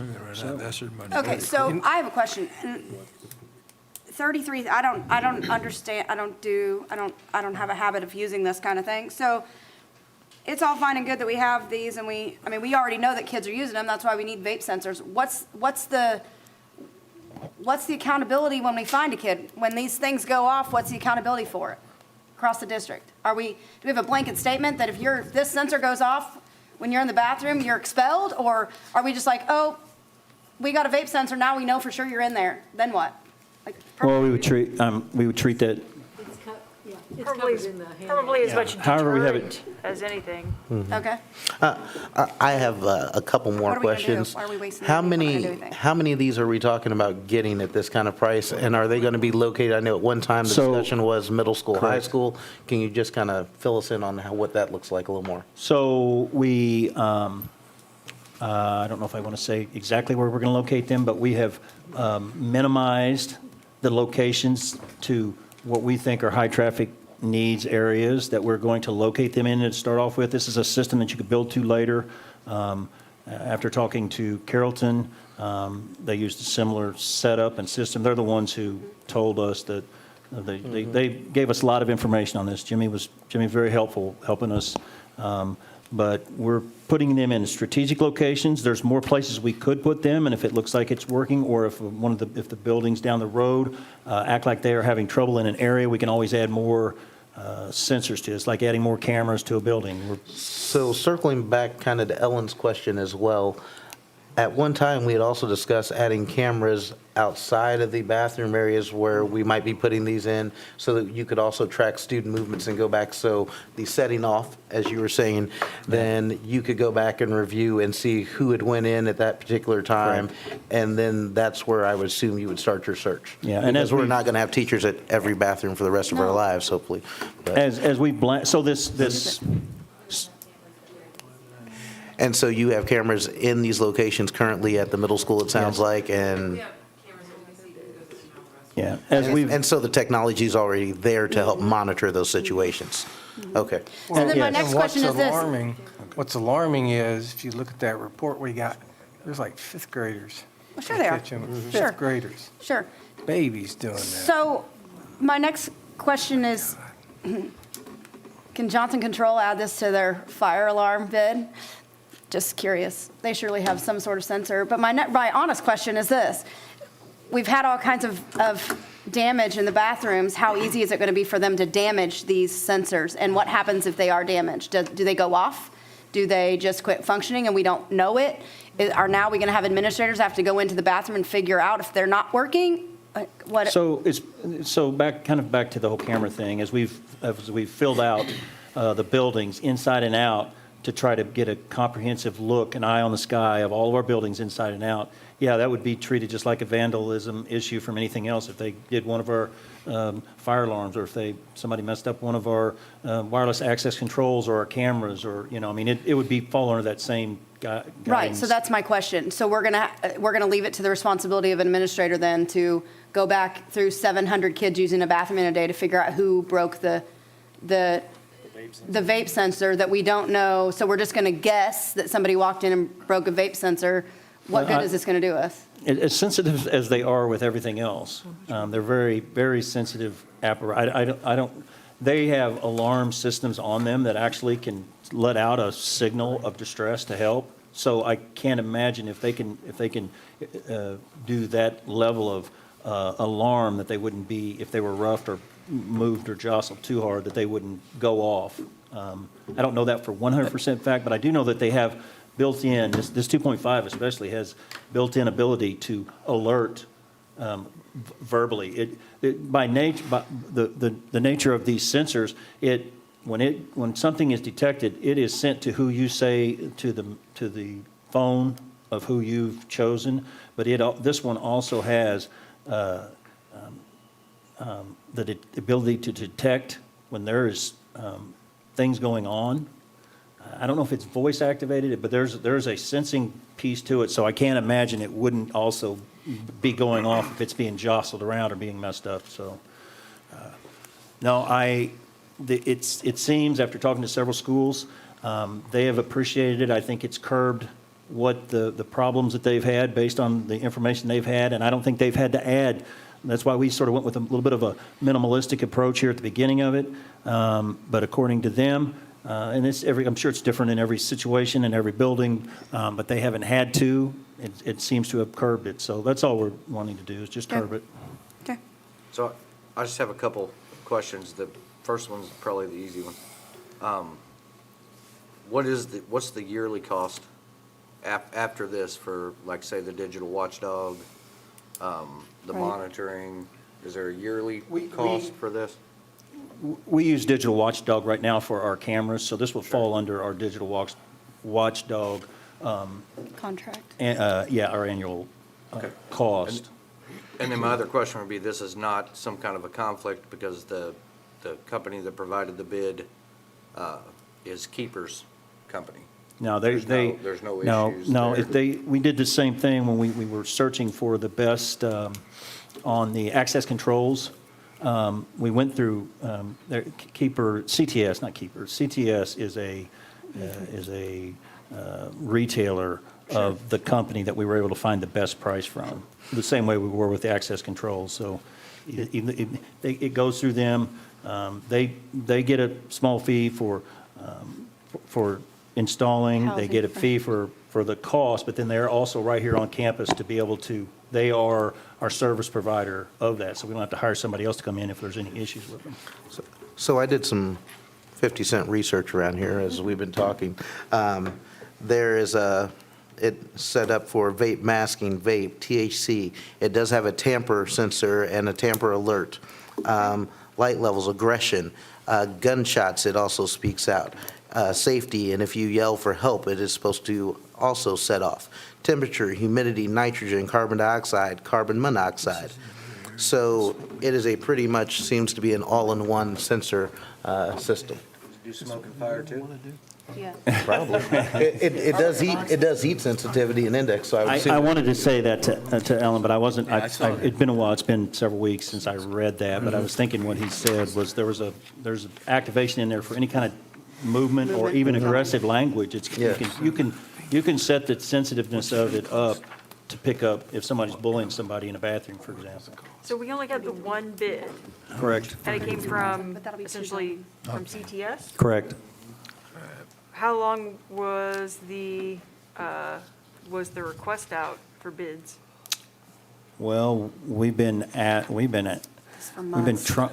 months, we've been trying to get somebody, the company that finally responded to us, who hadn't responded because they couldn't get them. That's why it's the same thing I'm running into with many pieces of equipment. You can't, they don't even respond back to you because they can't get them, but they finally actually reached out to us. So we know they were getting our messages, and they said that they got some in and wanted to know if we were still interested, so. I move that we accept the bid for $33,490 something, $495 for vape sensors. I hate the thought of us having to move to this, but it keeps our kids safe, and it's one more step in the right direction. So it's pretty disheartening to have to spend almost a teacher's salary. Yep. To keep kids I agree. from smoking in the boys' room, but. What's the time frame for So, completion? so in anticipation of finally getting these, Wesley Mosley has been working on the wiring, because it's all home run, hardwired. And so he has the high school completed, and I think he's, yeah, middle school's really tough. It's a tough building to wire. But he's been working in anticipation of this. So I guess if we ended up not doing vapes, we would have been hooked something else up with those wires. But No vape so we can have a drink. so the turnaround time would be relatively quick once the equipment gets in. Okay. I'll second. There's been a motion by Ms. Lance and seconded by Matt Second. already. Is there any more discussion? All those in favor of the vape sensors at $33,495? Aye. Aye. Dr. Mayers, our budget's still okay? Any of those opposed? We're not done yet. All right. Can we spend $1 million in one night? Right. I have a request. Is there any way that we can have the discussion on the 4-day moved up to in front of the calendar? Yes or no? So next, we're going to move on to the LED lights, and yes, I did tell you that we would Okay, I'm just talk making about the sure. I 4-day skipped the calendar LED. I already beforehand. signed them off, sorry. So, I just wanna make the sure. LED light fixtures. Okay, contacted three locals, Marshall Electric. This is for 900 LED light fixtures. I should have had that in front of me, but there's a considerable anticipated annual savings, $40,000, $50,000 plus. I think they showed it to be 68. It was around 60 or 65. 70,000. 67 is what the number But I would I got. anticipate that we would at least see, it may be just as much as they said to, because they went exactly by so according to their numbers, they showed it basically be paid off in a year and a half, so. But their bid for these 900, changing the fluorescent to LED for 900 light fixtures at the high school, $88,150. That's $84,150 for the material and labor, and then $4,000 for disposable of these old lights. It's kind of like fluorescents are kind of like used tires. You got to pay to have them hauled off. Nobody wants to mess with them. And then JJ's Electric for labor, material, and lamp disposal came in at $91,780. And then GNS was unable to turn a bid in at this time. So those are my two bidders. So for some clarity, just so that the community understands what we're talking about here, as we're talking about replacing the lighting in the high school in a phase system that won't interrupt us coming back into the classroom, using some of the insurance money that we have on the table now, because we didn't have to do some of the cleaning, we haven't had to purchase some of the lights in the areas that were totally destroyed. And all those would also be deductions onto this price tag or this price amount. The figure, I said 67,000, but there's been a couple of figures between, sounds like 65 and roughly 70,000 is what this would be for an annual savings for us by going from a fluorescent system to an LED system. Fluorescent light bulbs, as anyone knows, are also coming kind of to their lifespan end as well. So having this sadly unique opportunity to look at moving ourselves up in the situation where we could have the cost of hanging the lights be a non-cost for us, really, because that's going to have to happen anyway because the gridded ceiling is gone. Looking at brighter lights, less energy use and efficiency within our building, which is something that we also want to be moving towards. So all those things are advantageous for us at this juncture if we're able to jump on this right now. So I don't want to be confused that the building's torn up and they're remodeling the whole building. I've heard that before. No, this is just taking an opportunity and looking at it and saying, if we're going to have that expense, if insurance is already going to reimburse us to put back in 20-year-old technology, can we get something that's up to date when we do that and not disrupt the process of coming back into school? This will be the first time we spend money to make money tonight. So. This should give us an overall savings in the hundreds of $1,000s in the next 4 to 5 years going forward. So, I'll make a motion to accept the 88150. Second. all those in favor of accepting the low bid at 88,150, please say aye. Aye. Any opposed or abstaining? Aye. Quick update, when you mentioned the high school, I meant to say earlier, the sheetrock wall is up in the dividing the art room. So the sheetrockers have been in there working. Ms. Jones, do we have a scheduled walkthrough this week? No, we can get one. Okay. Or the first of next week, I I'd mean. like to walk Yeah, through. we walked through last week, and since they removed some of the plastic, and we're kind of getting to the, 3-week window or so of trying to get back in the building and occupancy, if we could get another walkthrough scheduled, I'd appreciate it. Well, and some of us weren't able to go to the last one. We weren't invited to the last one, so I'd like to walk through it. I've been in a couple months, for sure. Well, I'd like to thank Kelly for personally taking me through. What, do you get Nice. special I'm treatment? kind of jealous, that's crap. I just walked in and he was there. And that's all the bids I have for tonight. All right, thank you.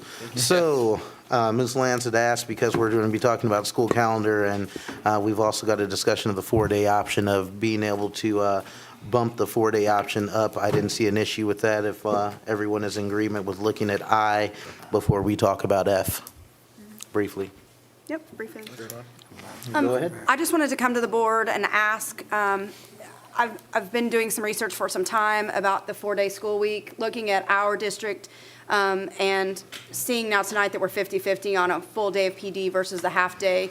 I've discussed with lots of parents and been a parent for 6 years now with the half days and things, and talked to some educators, some are for, some are against, but I'm asking the board to consider kind of a strategic process with our community. I have a very good friend that works down in the south with a district that their process for evaluating, planning, looking to see pros and cons of a 4-day school week was fantastic.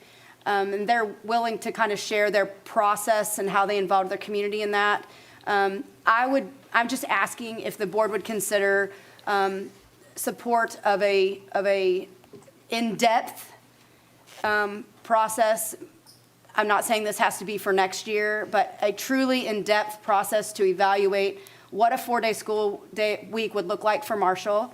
The benefits that just quickly, the need for subs is much less, and these are just the articles that I've pulled for this meeting in specific that are recent articles.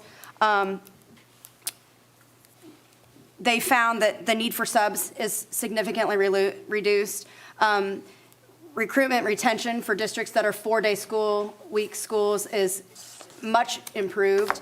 Scheduling PD, they found that they can work that in on those Mondays. And CTA presented on this a little while ago, right? Actually, Yeah. wasn't it, Dr. Mayer, you had some of your students, actually it was her students that presented on this. And that was more about cost that evening rather than, and I don't know, I'm not here for that today. And maybe we'll find that over time. That's not something that, in the research that they find, that as Dr. Mayer's students told us, cost isn't something that's come up. The need for bus drivers, while Craig says that that's, we're well covered, that's one less day that we need bus drivers morning and night. We might just need them at the night for activities. Hours rather than days, that's why a lot of schools are going to that. They're adding 20 minutes to their day versus multiple days in their calendar.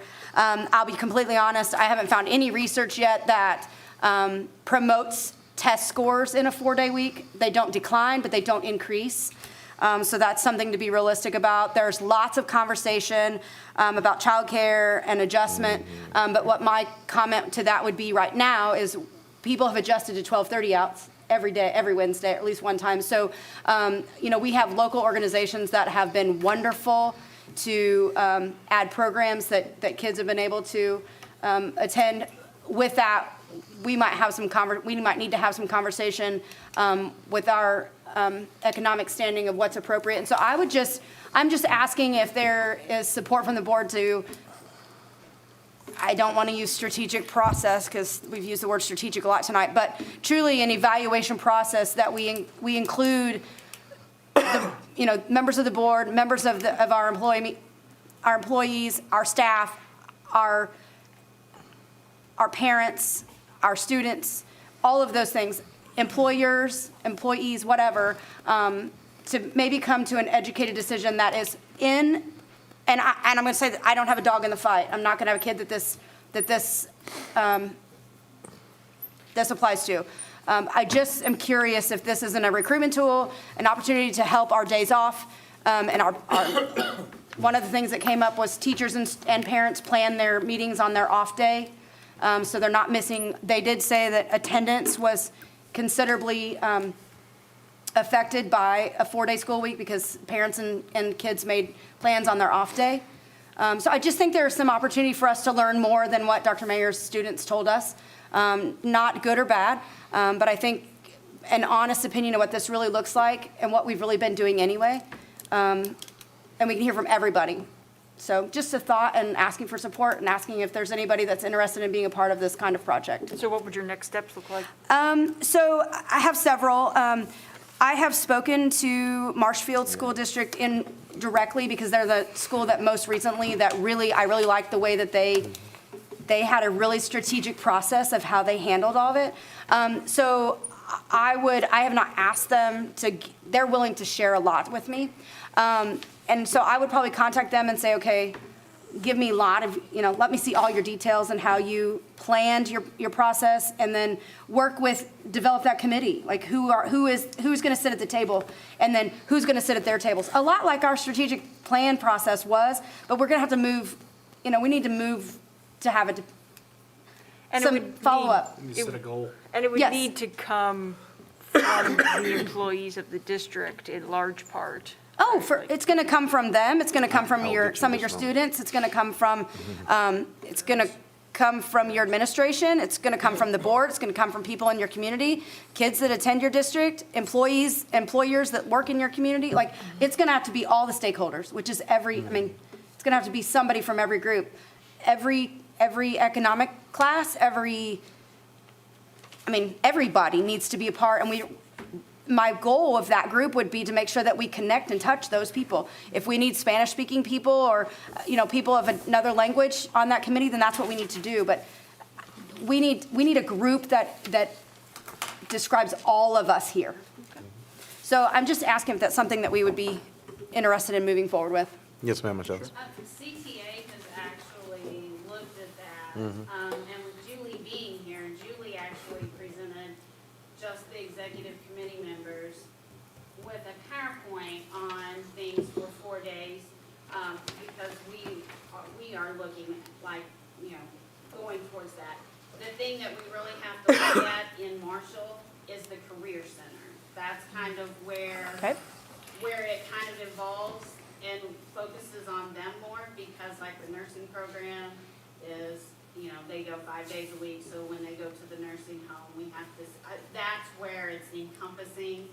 And I think Boonville is a school district that is trying to go to a 4-day week, and they have like a technical school. Okay. So we are reaching out to them to see, since we have sending schools, do those kids that come to the Career Center for those days, what do their days look like if we're at a 4-day week and the Career Center can move to a 4-day week? What does that look like for those sending schools? Which is So great. that's kind of, I mean, and we have looked at it, we've had a lot of discussion, and, you know, we've taken just polls in our buildings, you know, as to, would the teachers want a 4-day week, or would they rather have a 5-day week? We haven't sent out a survey or anything, we just. Well, and let me, in our buildings. And so there are a lot of teachers that, Sure. are for the 4-day week. about 50%. But we're now looking at 50.2 probably. Right. how that affects the Career Center and Okay. those programs. And I don't have a position. Again, I'm not for or against this. This is just something that continually comes to the table. And I don't feel like, I've never been a part of a really good comprehensive study of what we really want here and what it looks like. But when we come to the table and we say, well, we have 4 non-certified teachers in this building, we have 7 non-certified teachers in this building, but now we have a 4-day week, and now we don't have 4 non-certified teachers in this building, because people are like, heck yeah, I'm going where there's 4 days. I don't know if that's the case, but I'm asking. And I think it's time that we truly look at it. Well, the school, the Osage in Osage Beach did that. They implemented it this year. And I'm waiting on some information from them on how they tackled that to the community. There are a lot and of school districts in the state of Missouri There- That are going. There were Or moving to it. There were quite a few smaller and rural districts as that went to it, but now it bigger is ones. trending up to come to more middle-sized districts that are now going with it, yes. Yes, I'm waiting on I've seen that gonna work research with as you? well. Teacher recruitment is a large reason that people are moving you to guys this, can work on it. because it changes the way that the town is. I mean, you know, but like you said, 4 days sounds great. 4 10-hour days versus 5 8-hour days is a drawing factor for anyone at a job. So, you know, as we look for a higher recruitment or retention, you know, it would tie back to even to our plan possibly, if that's something that was feasible in our town. Childcare is, you know, one of the things that Ellen That's one of the mentioned things is that- going to be a huge drawback. One of the things know, that the Marshfield School District actually said was they were going to encompass childcare on their 5th day that they're out of school. And I said, wow, where are you getting the money and how that's going to work? You know, but those are kind of some things I'd like to look at. So, of course, this is a drawing board idea, and just something that we need to discuss and possibly look at moving forward.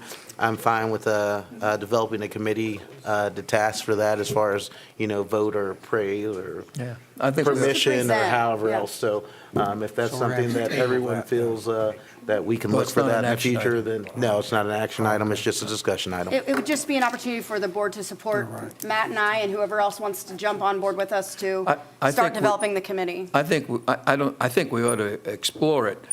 My concern is with a 65% poverty level, we're going to have a lot of people with, you know, within our So, community. so it sounds like Matt and Ellen are interested in being on this committee. Would there like to be a third to join them? Because I'm going to discourage a fourth, of course, just because of the idea of a meeting and a quorum. So, and if there is just 2, that is fine. That's We're all fine. involved I with think other they things handle as it. well. They know what they're doing. All They've right. already got a big So with that interest being in it. said, please reach out and contact the district. Contact them maybe directly if Our you want emails to are on be there. involved with their emails are listed on the website. So contact them to see what we can get going on. And it sounds like we're talking about putting another social media blast out maybe to say how to contact us if you're interested in working on this committee and what it looks like going forward for us as we plan maybe our future school years, maybe around something different. And I would just say, watch for the school's website, because we'll work with Daniel, so there'll be a link there for you guys to be able to email us if you want to be a voice in that group. That'll be a perfect way Daniel for us works to do that. extremely fast, so I'm sure He is. something will be up by the end of the week. Once we get it to him, Matt and I'll need to meet. He's and probably chat. listening at home right now, and there may be a draft that comes to me before we get out of here tonight. So, All I right. was looking at midnight, Brian. I figured we'd be here to midnight. So moving along, our current calendar that we have, now looking at that, we need to look at approval of the calendar as it sits. And the hours are down at the bottom, right? Yes. Right. Because we've got days. You all weighed in on this as well? Wait, yeah, I have some questions. Too late? When Dr. Mayer and I met, Uh-huh. we had talked about, and I'm just looking at this calendar and I think it's the right one. But we had talked about the fourth Mondays, being PD days, and I noticed that, like One, two, in three, four. September, there's not one, but we talked about having one just, September 26th. We have the right calendar. So, yeah, yeah. You want to see this one? Make sure that Yeah, those are September right. 26th is on there, October 31st, month- November 28th. Yeah. The only month it doesn't is December because of the holiday, but they moved it to the Right. 3rd, so We have 2 in January. Which is the 3rd before students come back, it looks like, and then also on the 30th in January. And the PD days would go all the way through May 22nd. It looks like there'd be one a month, even on the last week of projected school. Yes, Okay. because that would just mainly be the 22nd, which is, work day for To clear out. teachers on, in May. Okay. Or, yeah. That's what, I know you guys were just, Is do there we a- need a day in May? Okay. Well, yeah, they're going to close them rooms out. So when school's out on the 19th, if we need time to wrap up on that. Sure. I didn't know if taking that day and adding it to another, maybe a slower month with holidays and other days would be helpful, but if a day's And we needed, then. usually have to pack up our rooms too, so that way there's Sure.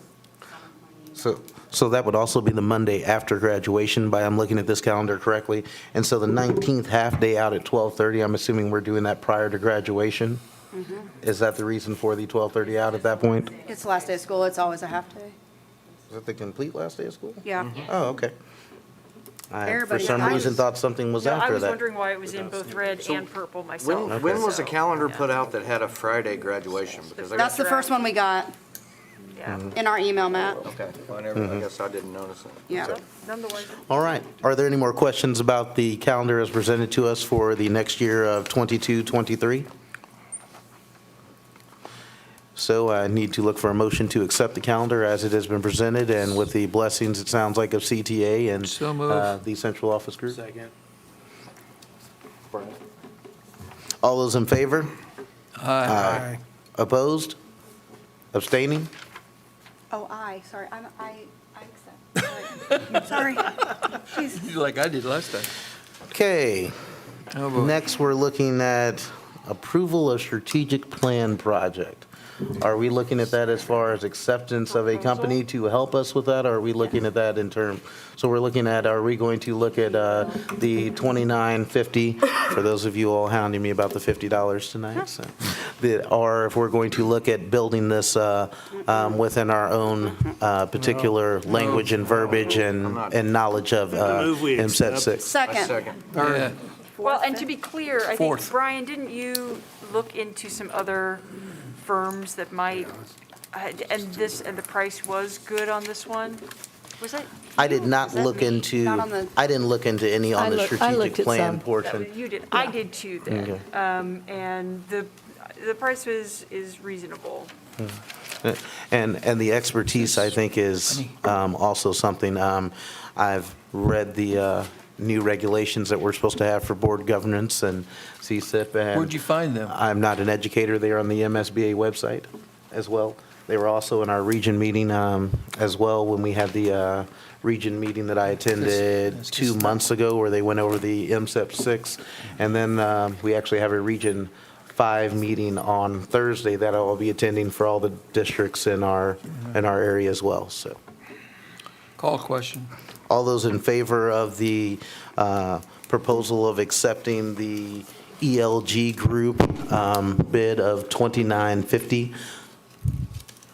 Yeah. Aye. I got so loud there, I tried to temper myself a little bit. Is there any abstaining or nays? Thank you. Now we're moving to the possible approval of a superintendent search proposal as well. I'm sure this is going to generate conversation as well. All of you have received in your email as well the number of applicants that we've received for this position. The time frame of the year of which we're looking to garner a superintendent is getting very close to the fiscal year of July 1st. So with those two thoughts in mind and other discussion, please I move that we go accept ahead. the proposal. I'll second it because I do think that, so I do want professionals helping us with this Absolutely. process. I also appreciate that they are currently our low bid of sorts in looking around for other competitors. So because they came in low especially, and they do, the process was about what I would expect from a good but unbiased recruiting process, so yeah. I like the fact that they took the time to come and talk to us. I thought his presentation was And very not well, send he's us very a- well spoken. Not send us an MSBA Very professional, email Yeah. with very professional. bullet points and a bill. Correct, somewhere. Mel. Call the question. I actually called for a little bit more clarification from MSBA, and I got another email. So just to let you know, so. So all those in favor of the superintendent search from ELG as well at the EGL, excuse me, at the price point. $50 less than you said. I'm just kidding. I didn't write down how much we spent on that one, but I'll vote. That was aye. $23,000, Harry? Let's not. No, it was not. It was right around $8,000. I was just making sure everyone's paying attention. All those in favor, please say aye. Aye. Any opposed or abstaining? I know we've been a little long tonight, so I appreciate everyone hanging out with us. We started at 6 and it is now 9 o'clock. I So move that we appreciate adjourn the everyone closed being here. session. Second. Roll There's- call. Harry, closed session, sir? Aye. Aye. On this side? Aye. Thank you all. Thank you, people. Okay, question for you.